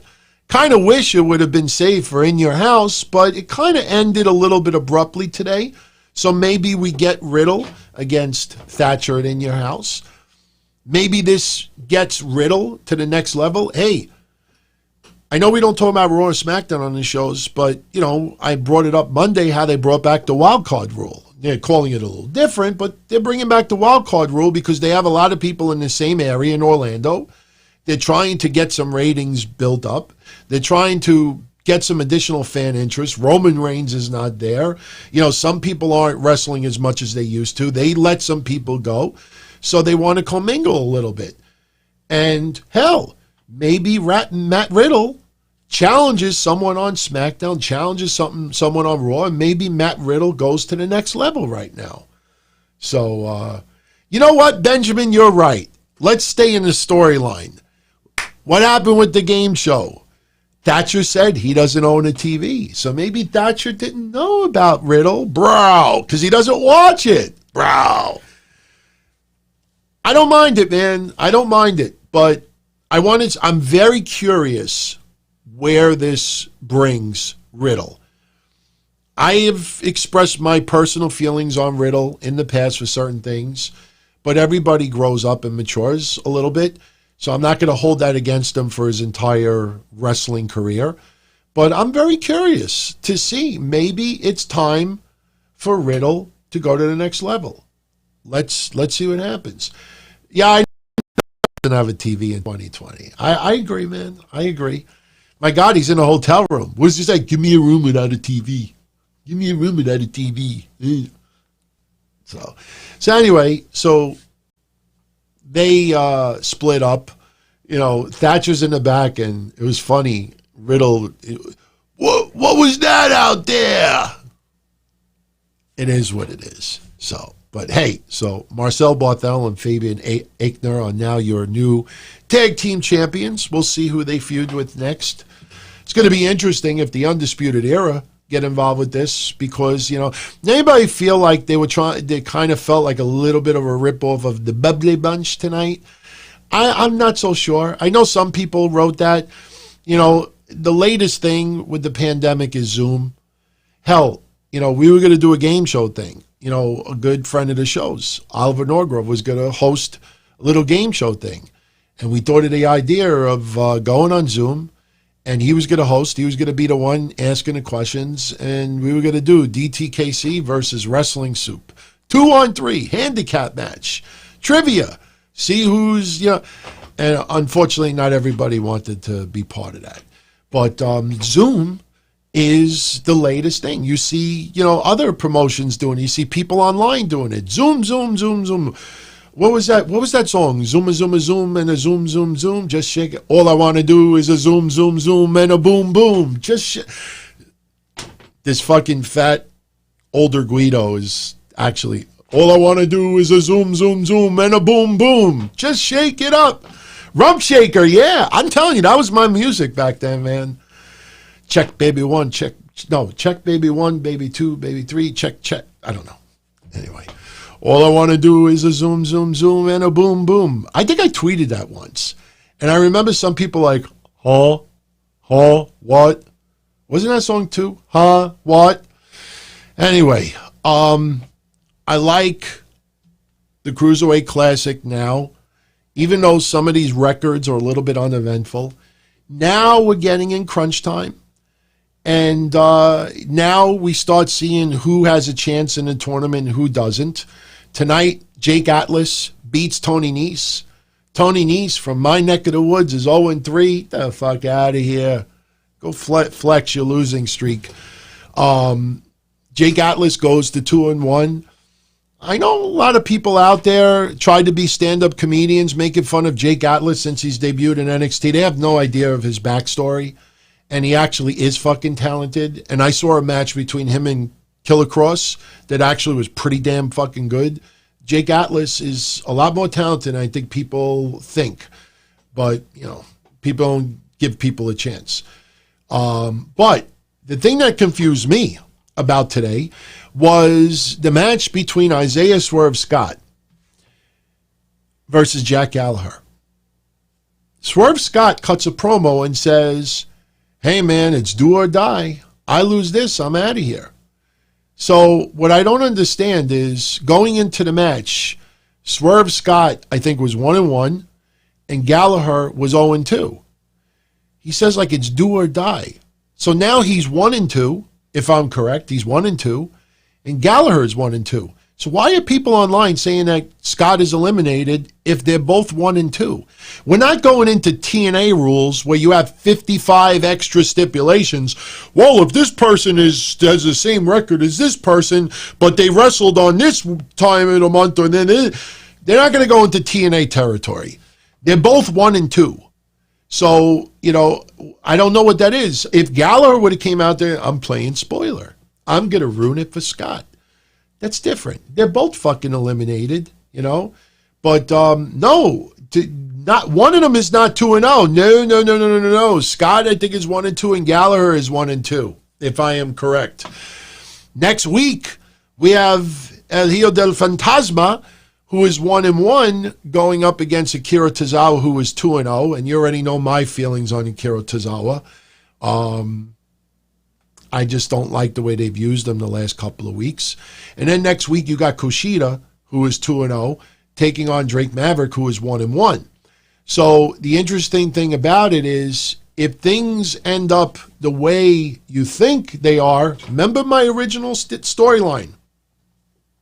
Jake Atlas has a playoff, or maybe it ends up a 3-way, to decide who in Group A advances.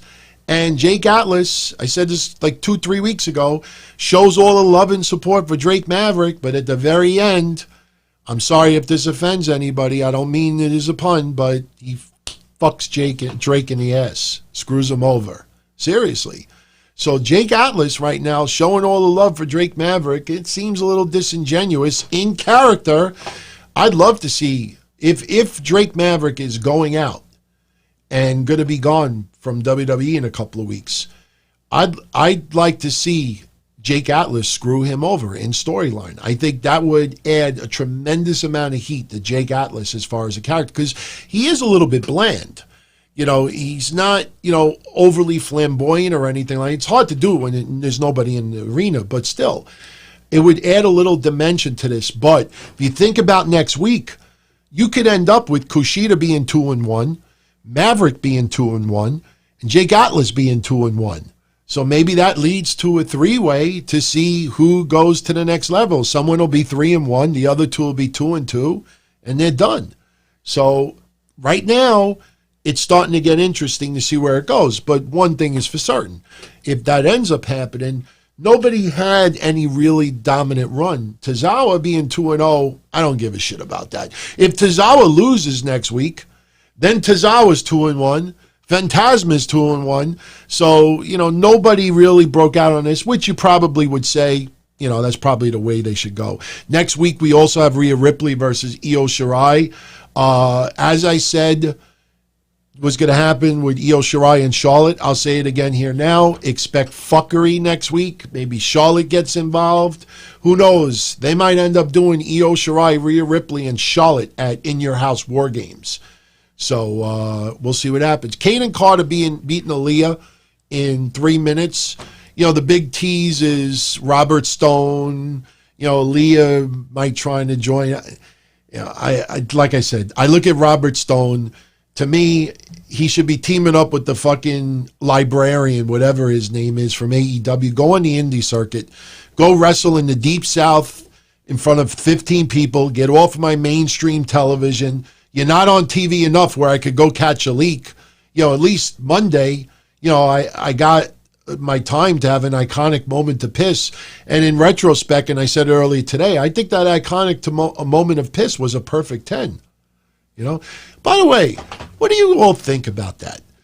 We got Shawn Spears in AEW, and we just finished all that time last year, like the whole 10, the perfect 10. Remember when they used to announce them? Like it's not like an exclamation point; it almost seemed like a question mark. Like he's the perfect 10, and then they bring someone in there in a Dark Order named 10. I don't know, man. I just think, Peter Avalon, seriously. Roger, seriously, doesn't that sound like a book? Like, I know it's the librarian, but you could picture like somebody writing a book. Peter Avalon, Robert Stone, they co-author a book called blah, blah, blah, blah, blah. I can't stand either one of them, seriously. Mexican death match. Robert's exploding ring match. Robert Stone versus Peter Avalon. Seriously, man. Oh, I don't like either one. So I could care less if Aaliyah joins him, turns on him, throws him in the pool. Maybe like that video game they're coming out, you feed him to the alligator. I don't like either one of them. So, what else did we have to... Oh, Finn Balor versus Cameron Grimes. I realized it now. Remember that segment on Spaceballs where the stunt doubles came out and you had like they all looked like rejects and they were the stunt doubles of the main characters in Spaceballs?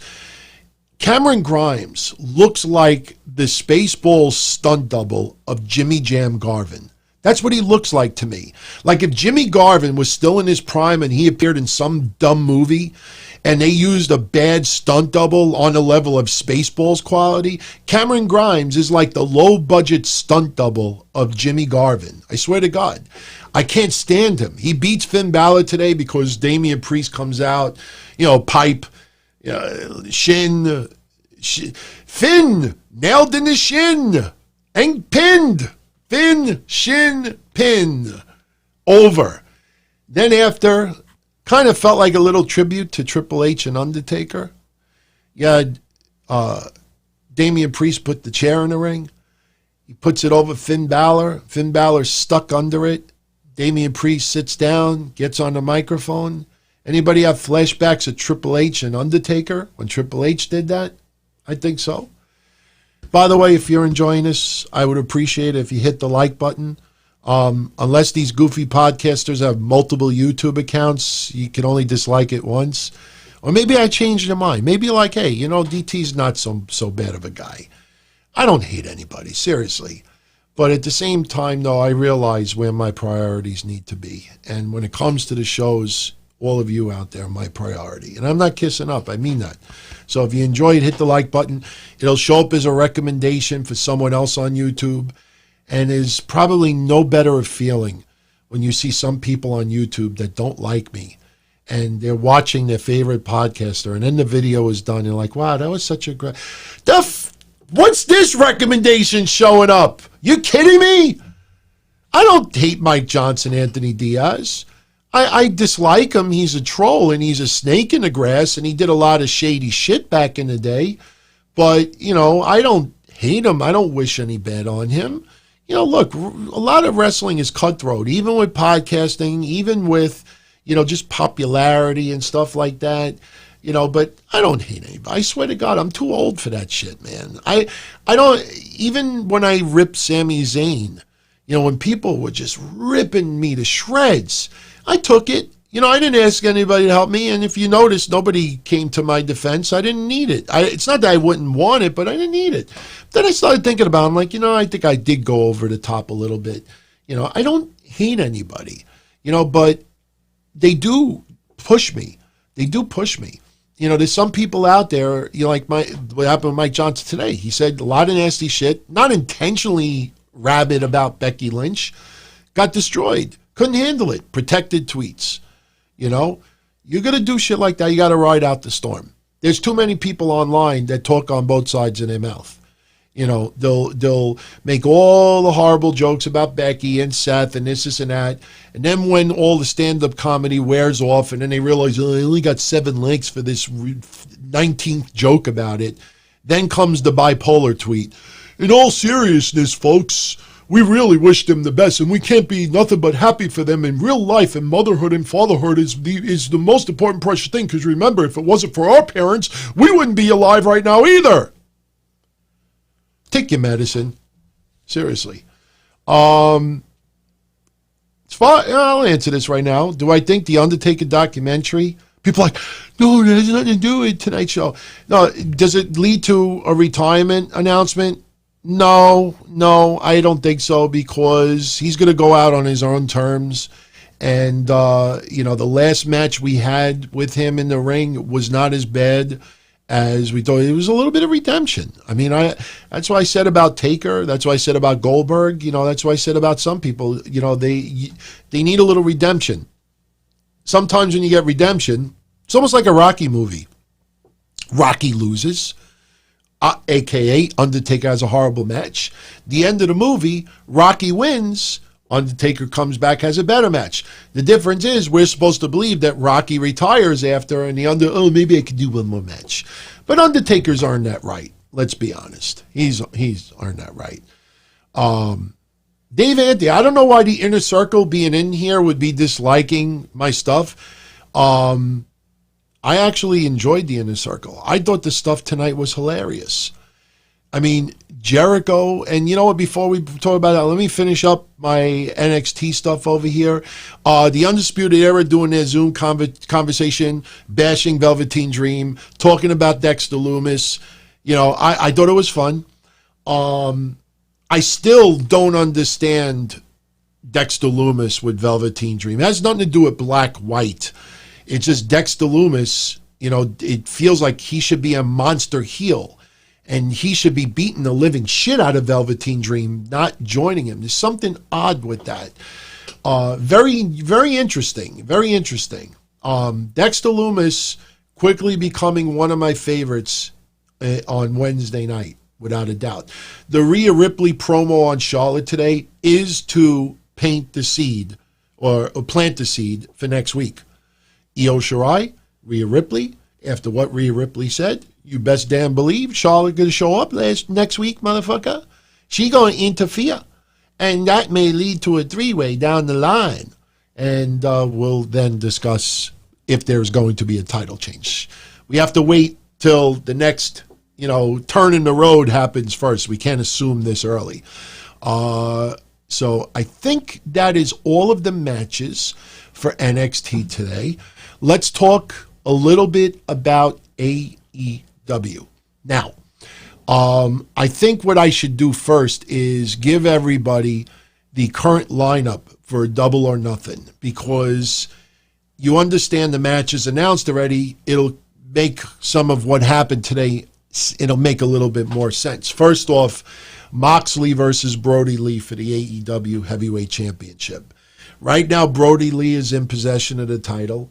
Even though Moxley showed up tonight, he did not get his title back because they got one-ups on Moxley again, and they left with title in hand.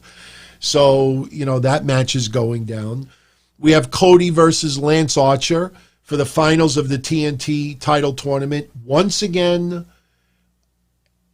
I don't like that you're going to decide the TNT champion on anything but TNT. Even tonight's announcement of Mike Tyson, Iron Mike Tyson, even though they made that announcement, I thought tonight, morons, you made the mistake about crowning the champion on a fucking pay-per-view and not TNT. It's not that hard, Mr. Khan. It's not that hard. You announce Mike Tyson presenting the title to the winner on Wednesday. Ceremony. Crowned it. Okay, we must crown the champion on pay-per-view because it's a draw. Okay, no problem. Crown the champion at the pay-per-view. Then you announce Mike Tyson is going to appear on TNT AEW Dynamite that Wednesday to present the title to the winner. Come on. Is it that freaking hard? Seriously. I don't know why they didn't do that. You mean to tell me Mike Tyson showing up on AEW Dynamite is not going to lead to ratings? I get what some people say. Well, DT, maybe somebody will buy the pay-per-view because Mike Tyson's going to be on. Maybe he'll do something. You know, maybe he'll punch somebody out. So what would AEW rather have? Somebody to buy a pay-per-view and tune in to see Tyson, or somebody watch free TV and see Tyson? Problem is, you know, the card for Double or Nothing is pretty goddamn stacked already. I can't picture anybody saying at this point, oh, I'm only buying you're not going to see somebody in their house taking a screenshot of themselves and putting a sign on Twitter that says, I bought Double or Nothing just to see Mike Tyson. Somebody does that, man, unfollow them. You know, that's just somebody looking to get a tweet hand job from Iron Mike. But seriously, just announce Tyson, AEW Dynamite, presenting the championship ceremony. Let it sink in for 3 days that Lance Archer wins it. Just the fuck out of here, man. It's not that hard, Tony. Con! MJF versus Jungle Boy, Jungle Jack Perry, which for some reason triggers people. We have the casino ladder match. Now, if I understood this correctly, 9 people are going to be in it. They're going to have 2 people first, and then every 90 seconds, someone gets added to it. So far announced is Colt Cabana, Orange Cassidy, Ray Phoenix, and Darby Allin. So you understand Phoenix and Cassidy. That's why they're having a match next week. That's why they kicked it head today, which was awesome. Beautiful camera work. And that's why, all the setup, the casino ladder match. We have Nyla Rose defending the women's championship against Hikaru Shida. Originally, it was one-on-one match. Then it became no DQ. I found your kendo stick, bitch. Bitch.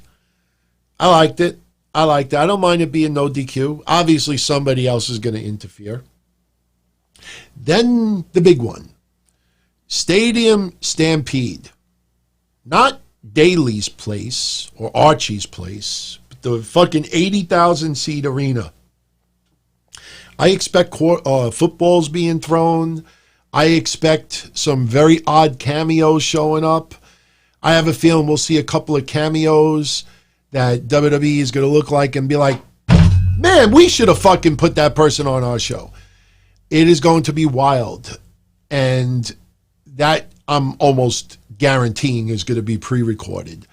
They are going to take last week's street fight, put it in a football stadium, and look, they're going to be very respectful to the stadium building, but they're going to have a wild fucking thing. It's going to be, you'd think of the size of that, how creative that could be. I expect, motor vehicles being used. I expect crazy ass shit. It is going to be the Elite versus the Inner Circle. And as a little bit of incentive tonight, we had, let's get into some of the matches first.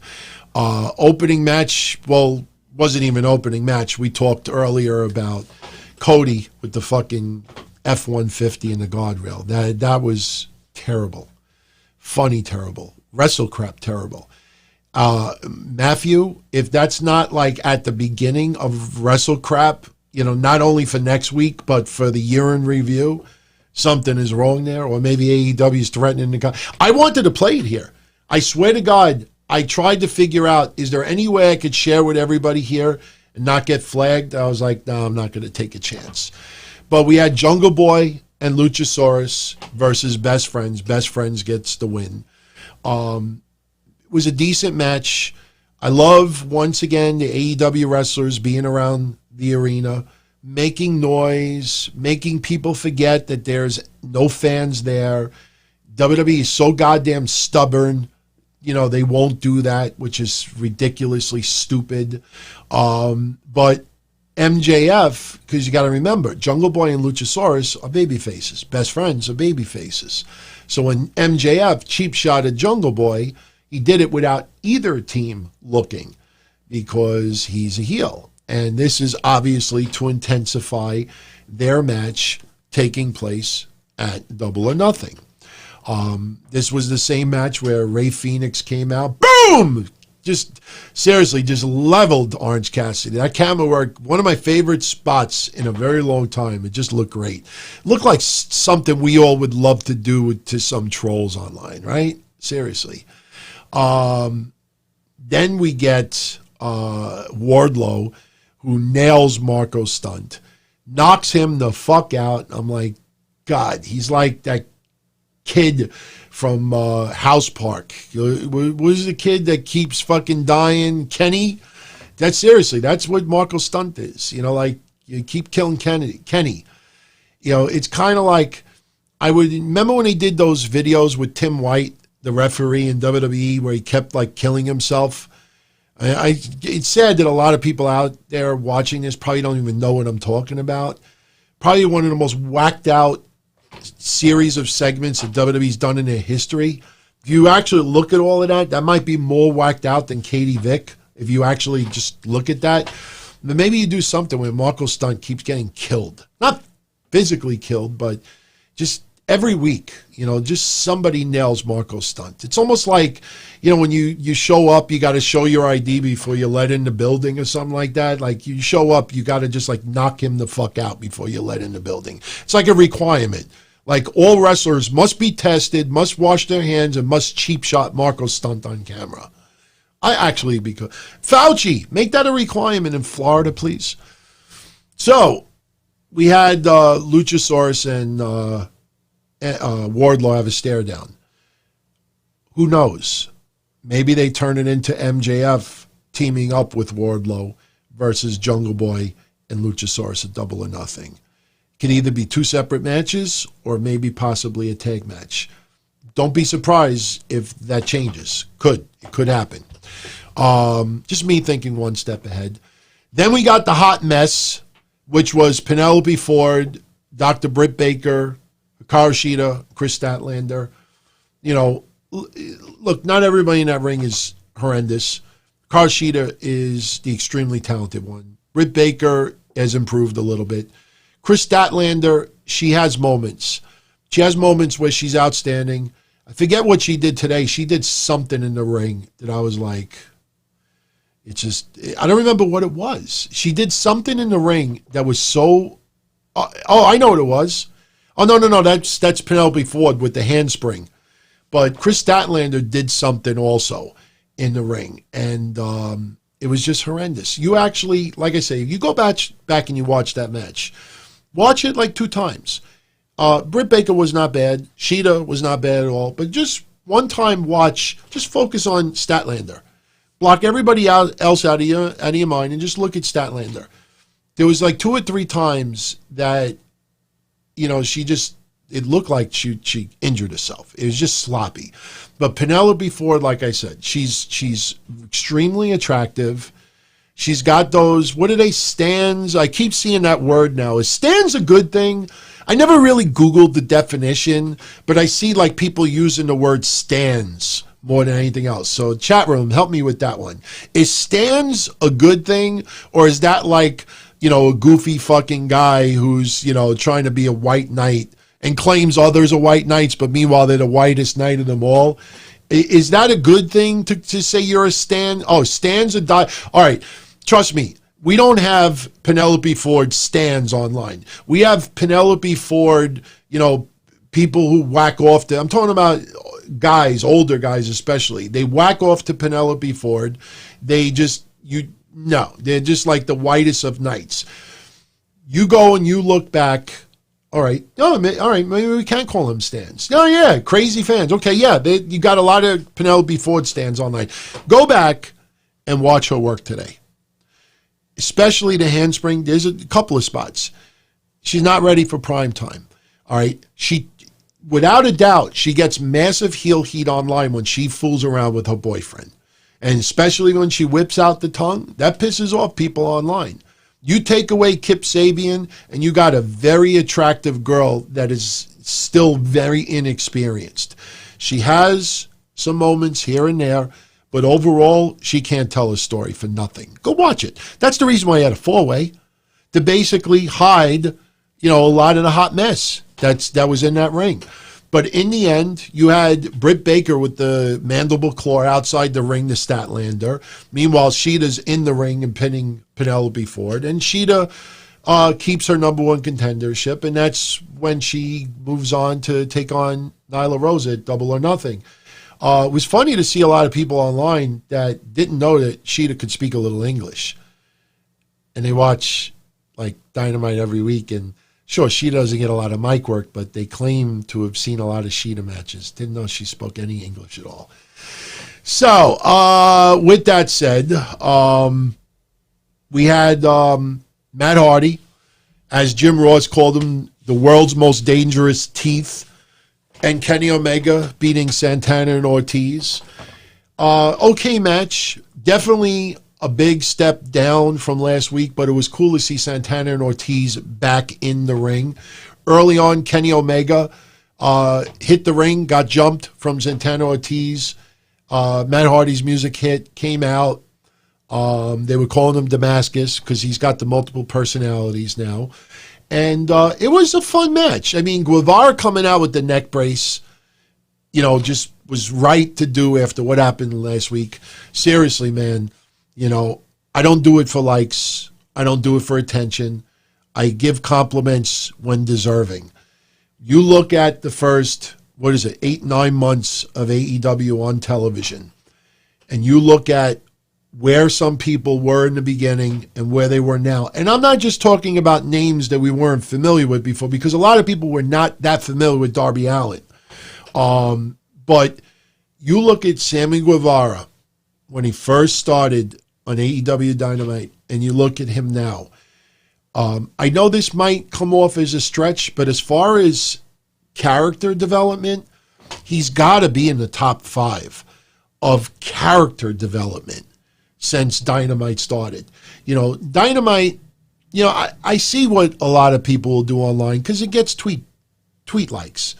Oh, AEW said they don't want to be, signing all the WWE rejects. But look at the first champion. It was Jericho. Look at the second champion. It was Moxley. Look who he's facing. He's facing Brody Lee. All WWE guys.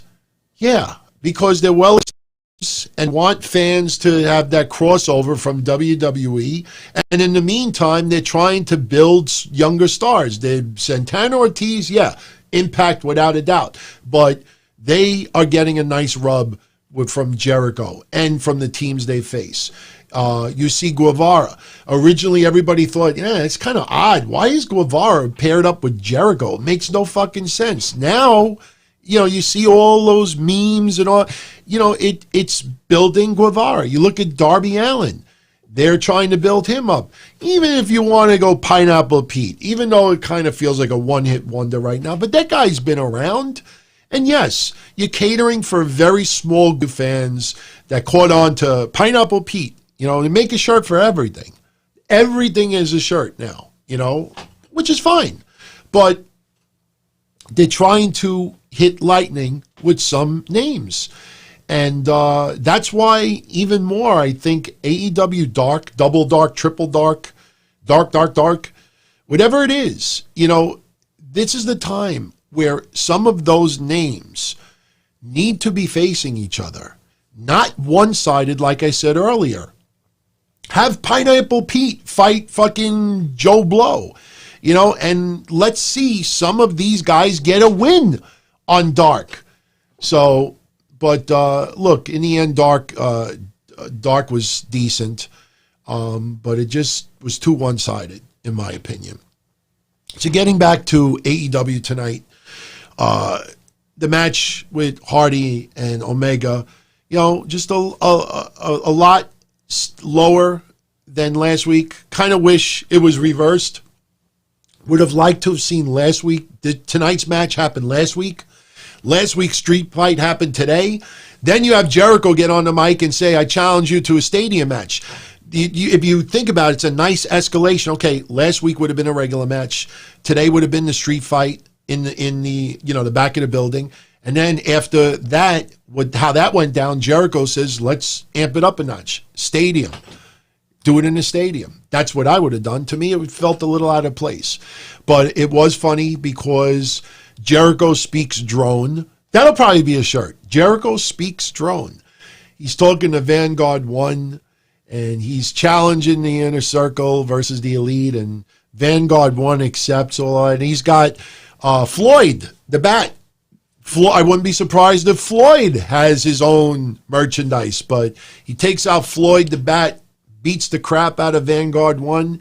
As I used as a synopsis pick for tonight, Matt Hardy now without Vanguard 1. Unless Matt Hardy reveals that was a fake. That was a phony. That was not Vanguard 1. That was actually Vanguard 1's, third cousin. So we'll see what happens. But come on, man. Jericho was great today. Jericho believing that he is the best in wrestling today. Sure, he's past his prime. Sure, he can't do a lot of things he used to. But as far as the overall, I put him close to number one. He is the MVP of AEW, without a doubt. I know a lot of people would say Cody. I would actually say Jericho.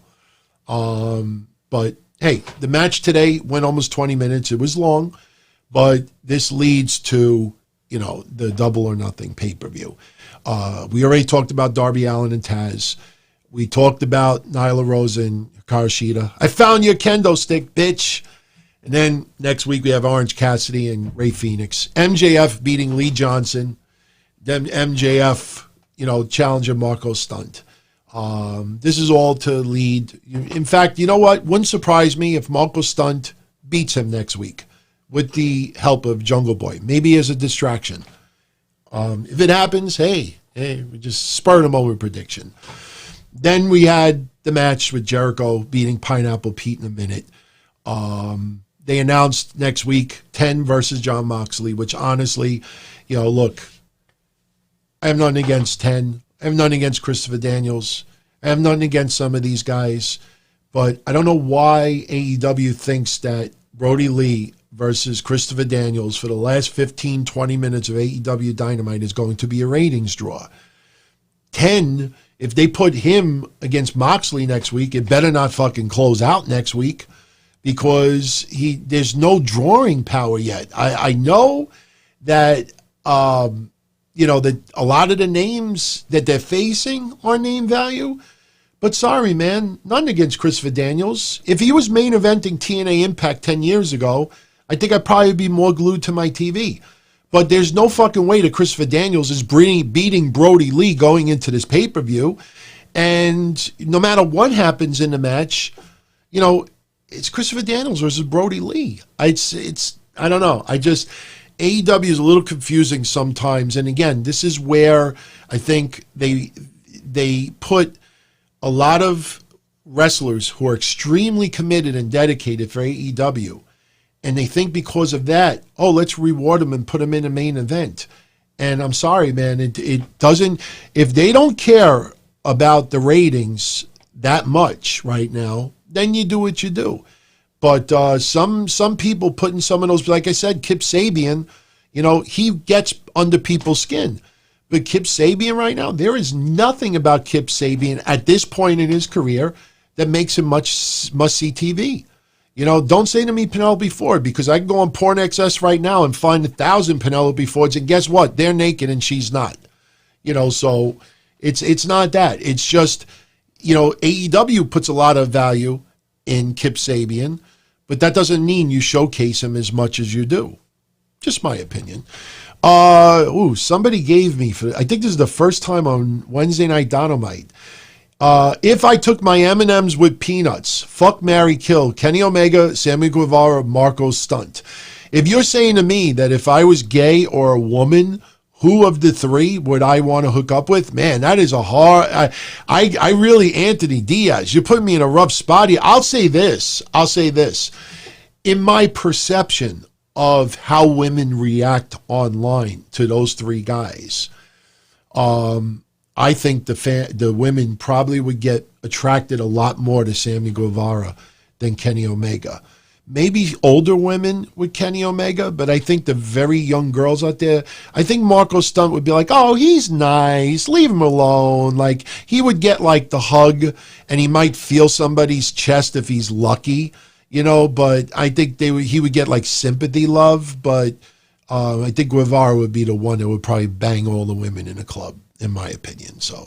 But anyway, with that said, we only have about 5 minutes left. I definitely want to get out before 12 so I could get this online in its entirety right away because I got to get up early today. Let me see. Oh, you know what? Rest in peace, Winona Littleheart. I know a lot of you out there probably never heard of her career. She actually wrestled in the WWF in the 70s and the 80s. And the funny thing about it is you look at her here, cute little Indian, definitely not a bad talent back in the day. That's her all the way on the left. And then it was 1985, I believe, 84, 85, that she went to Florida. and they put her in the faction with Kevin Sullivan. That is her on the left. And they put that white makeup on her. And yeah, a lot of people forget that Superstar Billy Graham was in that group as well. I always remember that storyline where I think it was Kendall Windham who brought like a stuffed animal out and pulled her away from ringside. And I think Kevin Sullivan slapped her in the face. And that's when Superstar Billy Graham turned babyface. And then Kevin Sullivan opened him up. I think so Oliver Humperdinck may be involved in that as well. And then they had those pictures of Billy Graham. It was weird, like laying in Paradise Alley, like Arizona, in the desert with like, his outfit on with no shoes or socks, and he's tied to the floor. And it was interesting, man. It was interesting, but she was not in that group all that much. The funny thing about it is, I don't know if anybody ever had that correlation, but when she went to Florida, I always thought they chose the name Cindy Lou as like a mock of Cyndi Lauper and Captain Lou Albano in the WWF. So, and she teamed up with Wendy Richter a couple of times. Nobody, I don't think, online had ever brought up that correlation. Maybe they did. I never looked, but I always thought Cindy Lou was like a little knock at Cyndi Lauper and Lou Albano and the WWF at the time because of all the, the rock and wrestling connection, everything like that. But just talk about a transformation. After her stint in Florida, she went from that to this. Talk about a transformation, man. You go from that to this, teaming up with Luna Vachon. Not a big tag team. I mean, look, this was very early in Luna Vachon's career. This was at the tail end of Winona's wrestling career. I think they won gold one time. I don't remember where it was, but she was not bad. She was not bad. It's funny because, for people always talked about Kevin Sullivan and Woman and everything they did in Florida, now because Winona Littleheart died, now everybody talks like talked about it. Meanwhile, they never, ever would fucking mention her name when they talked about that faction. They never even mentioned Superstar Billy Graham being in that faction. So look, rest in peace. I think she was like 65 or 66, but she died a couple of days ago. So I just wanted to make a little mention of her. Ring of Honor this week had the Marty Scurll Hour. Just two matches, one against Okada, which Okada won, and that was at All In from last year. But, hey, he had mentioned on the video that was one of his favorite matches. That's why he wanted to share it with everyone. Very good match to showcase, without a doubt. Then the other match he had was against Bandito, which was from Atlanta, August 2019. And remember what I said last year, coronavirus kind of fucked up everything, but keep Bandito on your radar. I think that guy in 2021 may actually, you might see his stock rise a little bit. Next week, NWA is debuting a show online called Carnyland. Nobody knows what it is. I'm sure there's some teasers going to be put online. When you think of Carnyland, it's not Corny Land, so it's not Cornette, but Carnyland is probably going to be like a lot of like lighthearted segments, spoofs, skits. And you know what? That's probably the best thing they could do right now with the fact that everything is empty arena and coronavirus still being here. I think you're going to see a lot of creativity. So, I'm not going to knock it. I think that's not a bad thing for them to do. They aired this week what they called Superpower. It was the matches that they taped the last weekend in January in Atlanta, Georgia. So go check that out. If you check it out for anything, go check it out for the Rock and Roll Express versus the Question Mark and Aaron Stevens. Comedy fodder, funny as hell. I mean, there was a lot of good shit on that show. Eddie Kingston with another rock solid promo. It was a fun show to see. And like I said, Tuesday nights are not as bad at all. Even Impact Wrestling this week had a pretty damn decent week. Kimberly over Jessica Havoc. You had Kylie over Tasha Steelz. Tasha Steelz signs with Impact Wrestling. We've seen her a little bit on NWA. Kind of surprised that she signed with Impact Wrestling. But hey, that doesn't mean that she can't make an appearance here and there still in NWA. They also re-signed Su Young, and they re-signed Crazy Steve. By the way, Crazy Steve doing the stuff with Joseph P. Ryan, to me, is falling flat. Joseph P. Ryan, that character, he should have done a lot more on social media to try to get some momentum with that. It's fallen flat, and I consider it a big dud, in my opinion. Moose with the TNA title is fucking money. It's hilarious. I think you all out there would get a kick out of it. This week's Impact Wrestling was not bad at all. And remember the name I told you to remember, not necessarily right now, but Rohit Raju. There's something about him that I connect with. He lost to Trey Miguel in the #1 Contenders tournament, for the Impact title, but still, not a bad match. Overall, it was not a bad card this week. It really wasn't. Let's see. Anything else I want to get into today? MLW is actually, like, they're extending their podcast network. They signed with a company called Libsyn, and, which I think is a smart move. And for those that don't even know, my shows have been on Libsyn for over a decade. Mish, Wrestling Soup, will tell you. Mish and I were approached from an advertising company very recently, wanted our content to be on their network, was going to work out an advertising deal, and I turned it down because Libsyn was the one that made our original app. Libsyn was the one that really gave me a platform, and Libsyn got me a lot of exposure, so I feel I owe something to Libsyn, so I will not kill that relationship with them. So MLW is joining the Libsyn community, which is actually pretty cool. So I think that's pretty much it. We're right around the 2-hour mark. Remember, I'm going to be back in 48 hours. We have a huge show Friday, right after SmackDown. We'll talk a little bit more about John 414. Super chat will be open. Friday is a lot more relaxed. It's a lot more entertaining. I don't want to say entertaining, but it's just anything goes. So many wild things that we could get into. We'll get into any news that breaks between now and then, and we'll see what happens. Also, I'll let everybody know, since we were talking about Impact, they're also debuting a show called Aftershock. That is going to be on all their social media outlets. I know that they are very predominant on Twitch, which a lot of you knew already. Lion says he met Rohit Raju in Canada. Very nice dude. Yeah, I mean, personal-wise, I never heard anything bad about the guy, but he's fucking talented, man. He's definitely talented. Yeah, look, Anthony, bring it Friday. Fuck, marry, kill. I don't care. Look, I say this all the time, and I don't just say it. You can approach me with anything.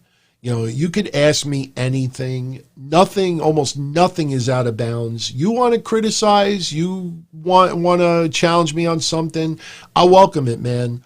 I'm not one of those guys that, says, oh, you could X man, and then the minute you say something, they get triggered. I think I built that reputation that, I try to be interactive with everyone. I welcome everybody. Look, you take the time to watch or listen to my content, then I should, return the favor. And, yeah, no, bring it, man. I don't care what it is. You could ask wrestling, non-wrestling. Friday is usually the night to do that, because Friday, it's right after SmackDown. We already talked about Money in the Bank, already talked about Raw.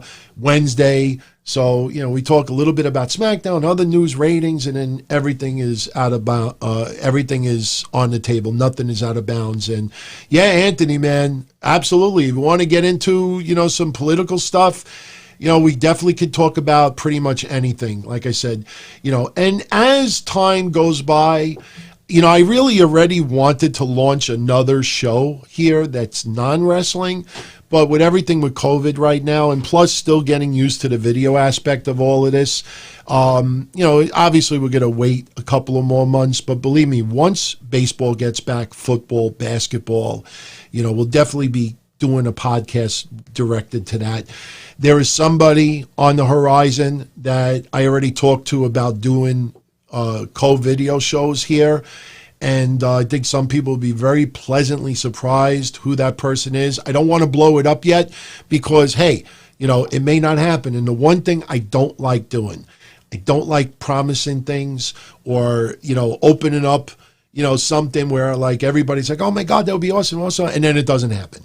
I don't like doing that. So, this is something that if everything stays on the same course, especially with election coming up this year, one thing I will definitely try to do for everybody out there is I will not, if a show is pretty much all wrestling, sure, we might talk a little bit about COVID or other things, but if it's pretty much wrestling, I want to stay on wrestling.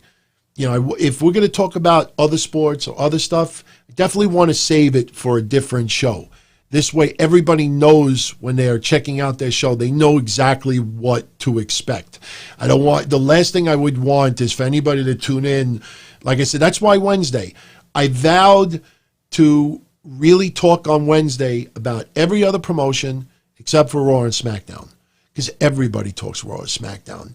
Sure, a little topic might come up here and there, but for the most part, I leave that off. We give time for MLW, Ring of Honor, Impact Wrestling, New Japan, Shimmer, AEW, NXT.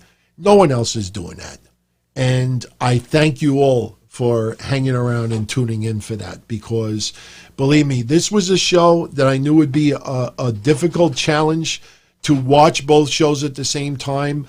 Not just read results, because you could, like I said, that's like that podcast out there. They got caught, talking about Marinal's commentary during Champa Gargano, which didn't exist. Talking about Otis climbing the ladder, grabbing a briefcase, which didn't exist. Unfortunately, people do that. You get away with it a lot, but sometimes you get caught. I don't like doing that stuff. So the fact that you tune in over here, anything that I do, I'm going to do it to the best of my ability or don't do it at all. So, and this thing in the back, with the super chats, that's going to build even more. Unfortunately, there's no company out there that makes like a big one. And I actually thought about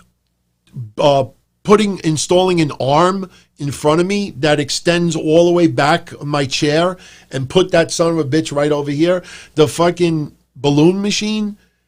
I'm thinking about putting the balloon machine right here.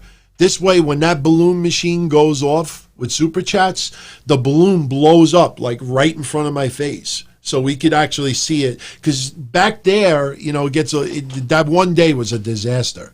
I couldn't catch it in time. The balloon exploded. It just, that was horrendous.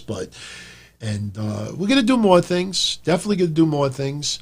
And I still got this son of a bitch over here. This thing, I haven't even used it yet. We're going to start giving away prizes. Wait. We have to fix this. Now, you start giving away prizes. So, I have things on the horizon. We're going to start, doing these things. And for the haters and the podcasters that can't stand me, that's what I have to say to them. Seriously, All right, everybody. I'm rambling. We ended up going a little over 2 hours. I know people that are going to be checking out the broadcast late tonight are going to be like, what happened in the first 7 minutes? Everything will get processed in a few minutes. But everyone, have a great Wednesday night. I'll see you again Friday night for the Don Tony show. And like I said, bring it. Bring it. I even want to start doing a little contest on here where maybe you try to stump me. Like you ask me trivia questions and you try to stump me, and let's see if you could stump me. And if you stump me, we'll give out some prizes. So I don't know if we'll do that this week, but maybe we'll start that next week. Maybe we'll do? Maybe we could use the wheel for the first time. We'll put like different promotions on there and different topics. We'll spin the wheel. You'll know a week in advance what the topic is. And then you go seek out like some trivia questions, to try to stump me. But I will say this, if we do something like that, you can't do stupid stuff like, let's say we pick AEW. Oh, how much did Marco Stunt weigh when he debuted for AEW? It's got to be something like, who main evented WrestleMania 5? Or, who has the most championships? And things like that, man. And yeah, Anthony, later this year, I will definitely be taking calls over here. In fact, I will tell you right now, I'll make this commitment right now. It may seem like a ways away, but by the 4th of July, we will be taking calls over here. In July, we'll be taking calls over here. What I have to do is I have to figure out the easiest way to, put people on the air, and just, being able to connect, disconnect, and not have to go through all of these steps. I'm getting rid of Discord on my end. Not to screw anybody over, but that computer is going to be freed up now, so maybe I can use that computer to take calls. So this way, all I got to do is hit one button and the call is disconnected. Maybe I do keep Discord after all and only use that to take calls. I know Jason Solomonster does a wonderful job with his calls, and, I'm not going to bite off of him, but I know he has a great job doing it. And hey, a lot of you out there, you'll get the opportunity to actually be heard. And hey, man, it's going to be fun. Like I said, what you have on this channel right now, what happens this time next year, this channel is going to look completely different. We'll tweak a lot of things. We'll add a lot of things. We'll add more features. Maybe we'll take away a couple of features. But, this channel is not just mine. This channel is yours. It's the Donzilla Army. And we'll build. And I pay attention now to all of the numbers. I pay attention to the stats. I see what people like and don't like. And I see what seems to get more attention than others. And as time goes by, I tweak that a little bit more and I focus on other things. I always bring up the demographic. I'll leave you with this. I'm sure some of you probably find this interesting. When I first started here, January 20th, for the first month, I found that I think 54% of the people that tuned in were between the ages of 50 and either 59 or 50 and 69. It was like the last two highest age groups. And I started tweaking things, the t-shirts, getting a little more interactive. I changed the background, added a couple of things. And I noticed a month later, the demographic started changing.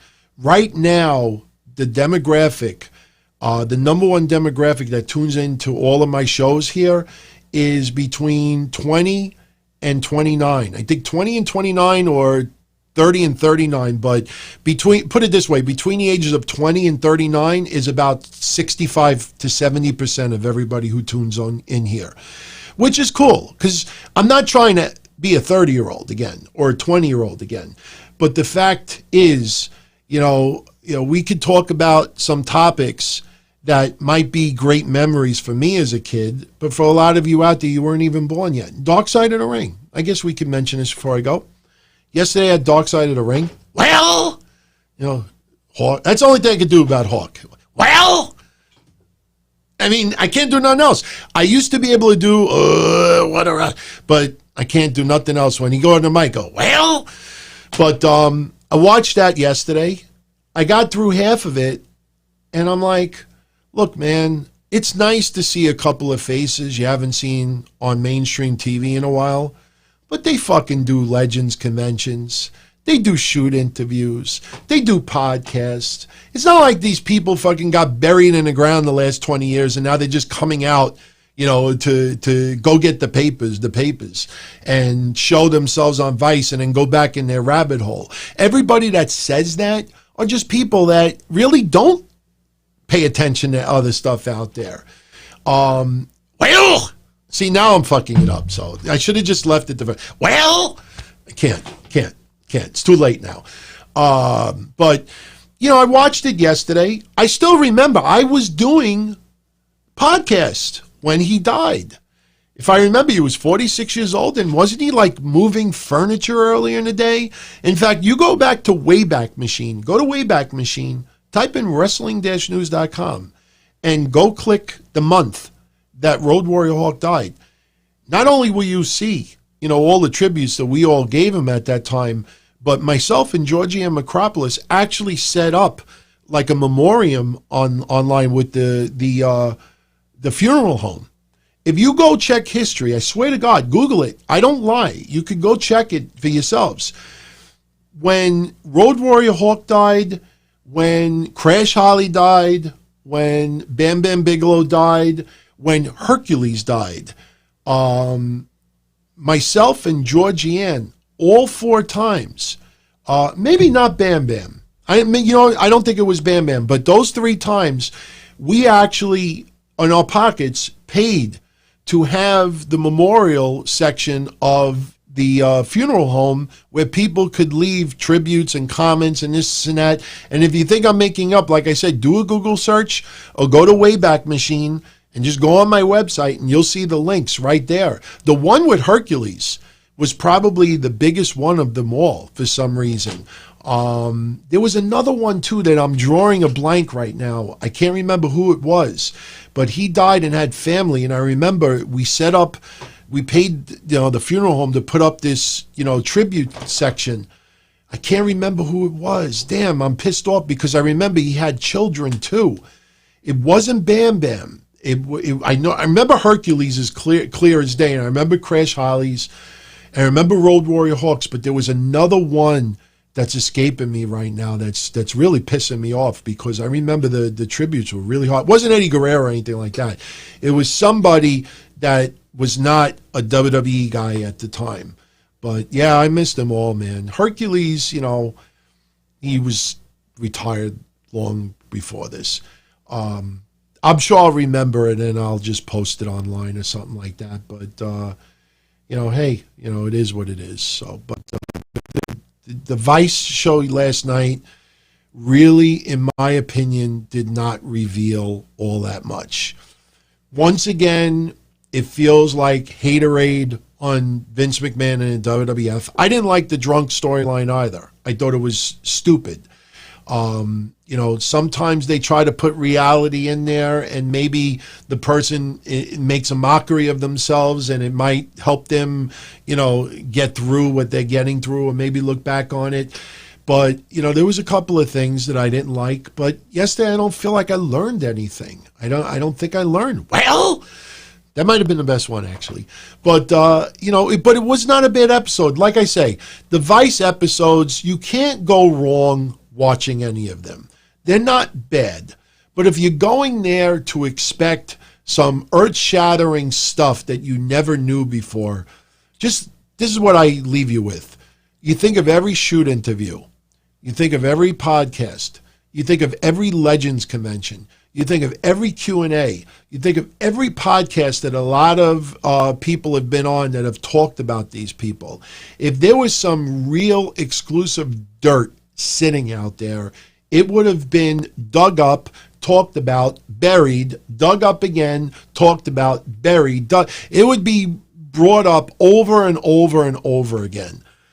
So it's you're not going to find. And next week is the Owen Hart one.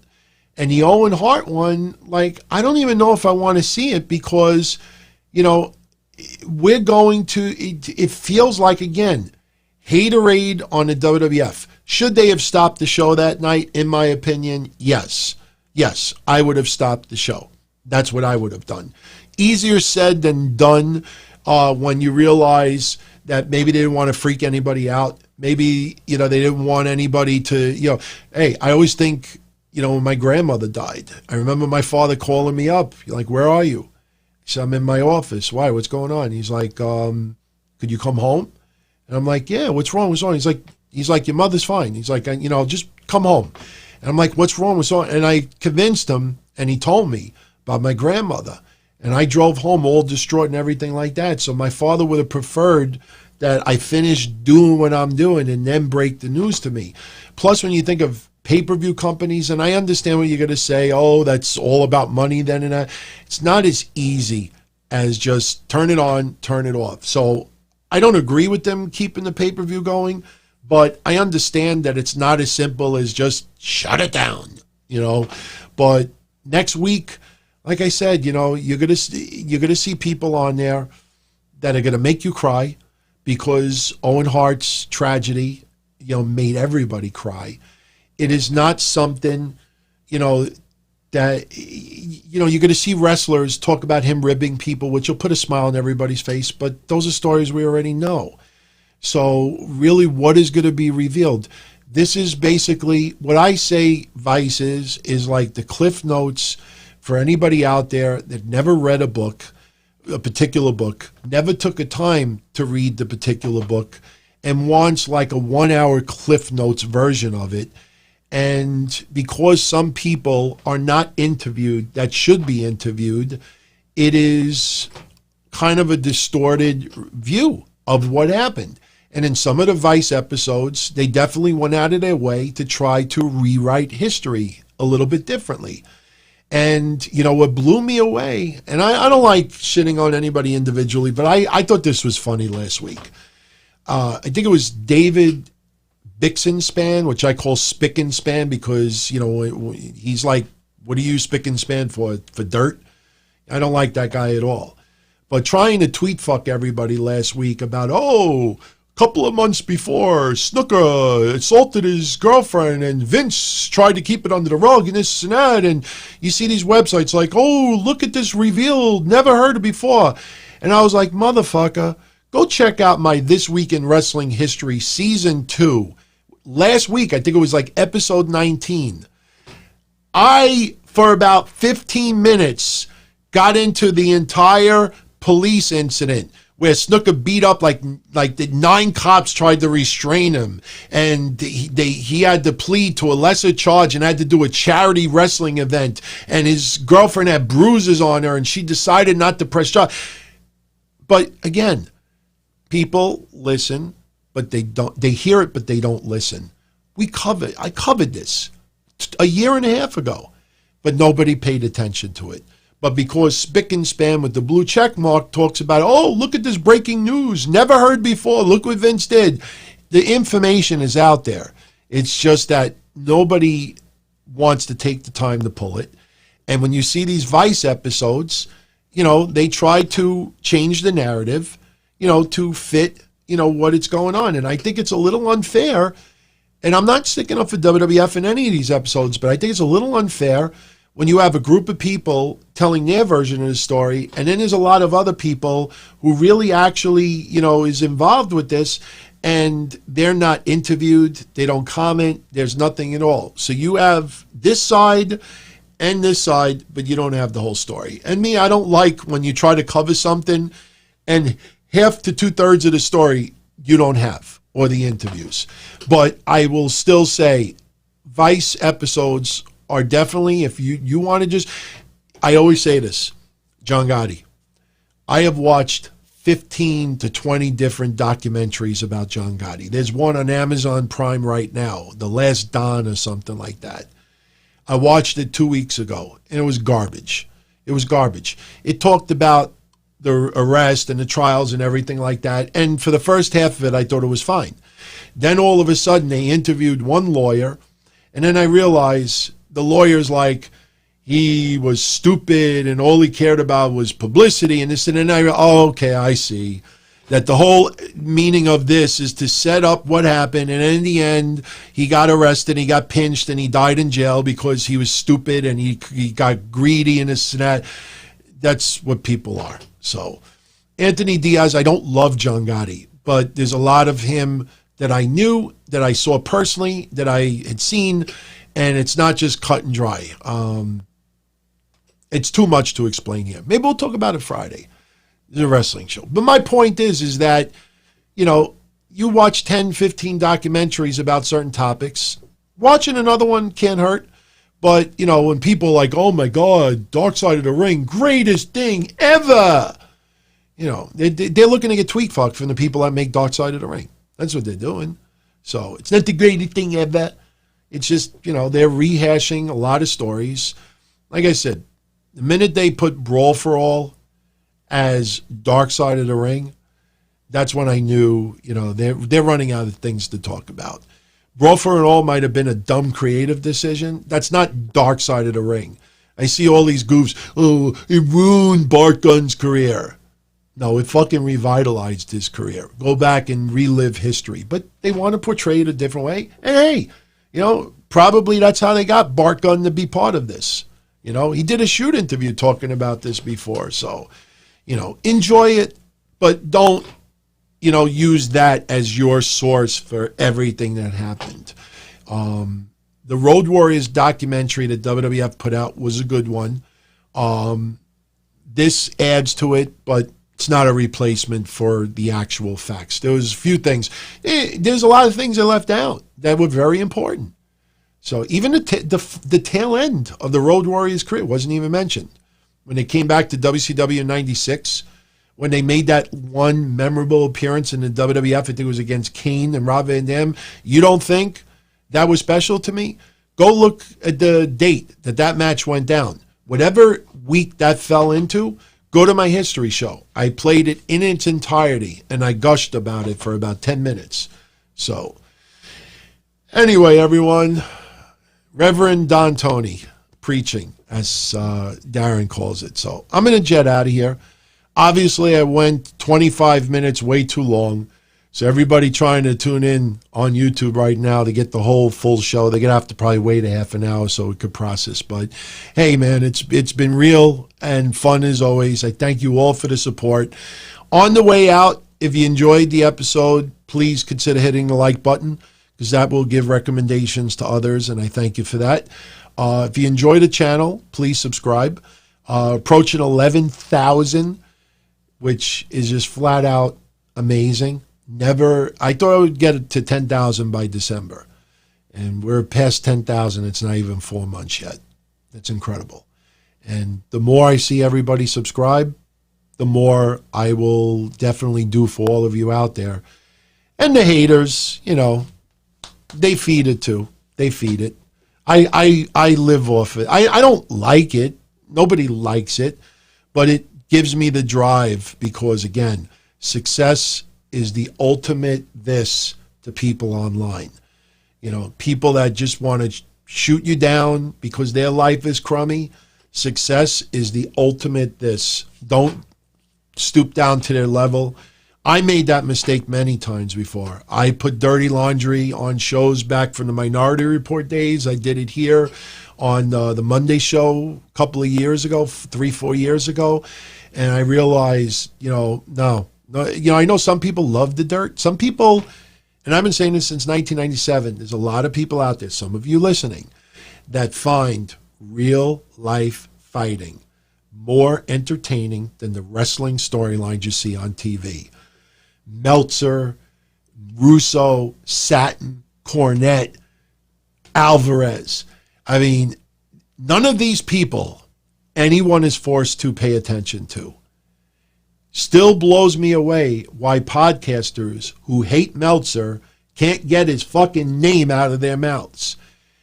Why would you ever pay attention to someone that you can't stand? The fact is that you love that person. You are obsessed with that person. You are jealous of that person's notoriety, that person has it and you don't.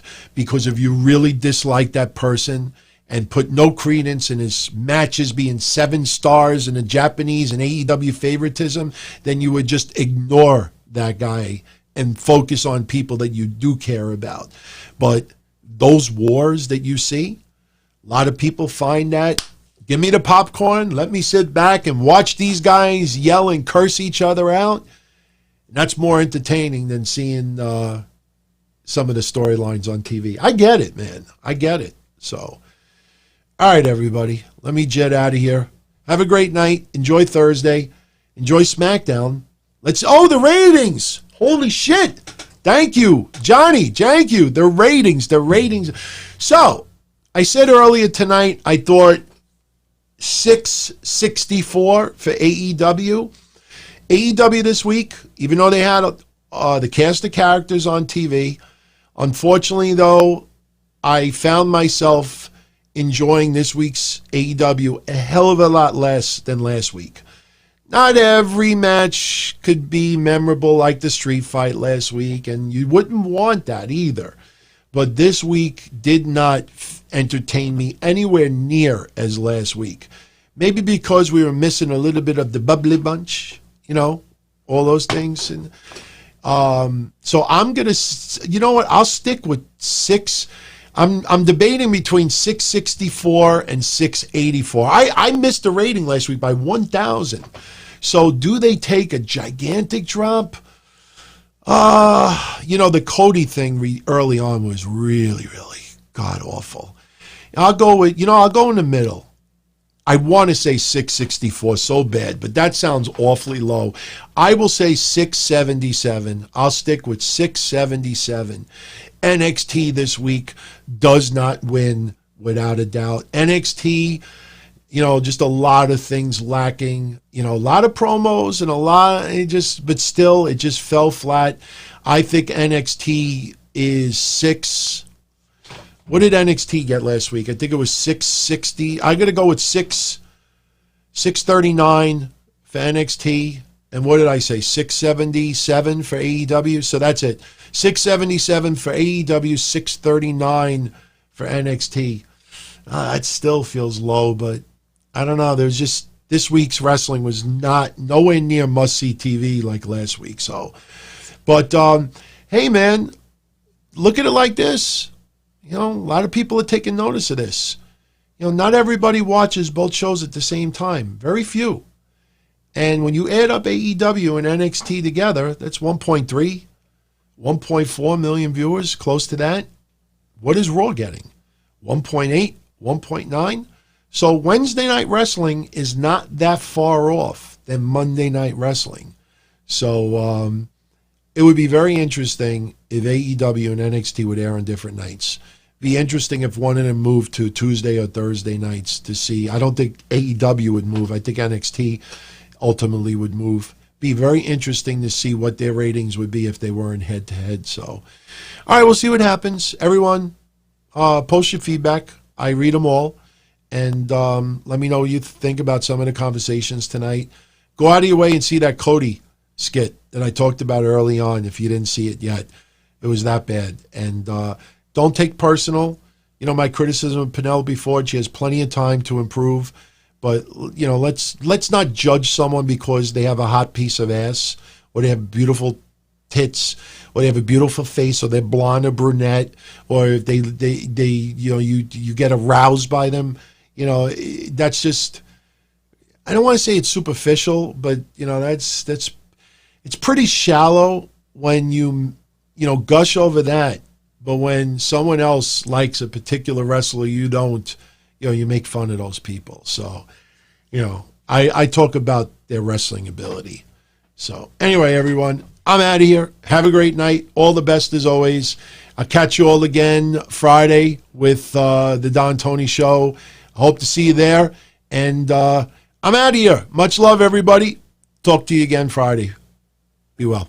Don-O-Mite. It was fun to channel surf. It was kind of hard to do a little pocket pool after you hitting the last channel button 50 times for 2 hours plus. Don-O-Mite. And his whole idea of overanalyzing, he's an alcoholic and he misplaced the belt. And how could you have someone champion like that? The fuck out of here. Wednesday night. Don-O-Mite, you can have fun. You really are.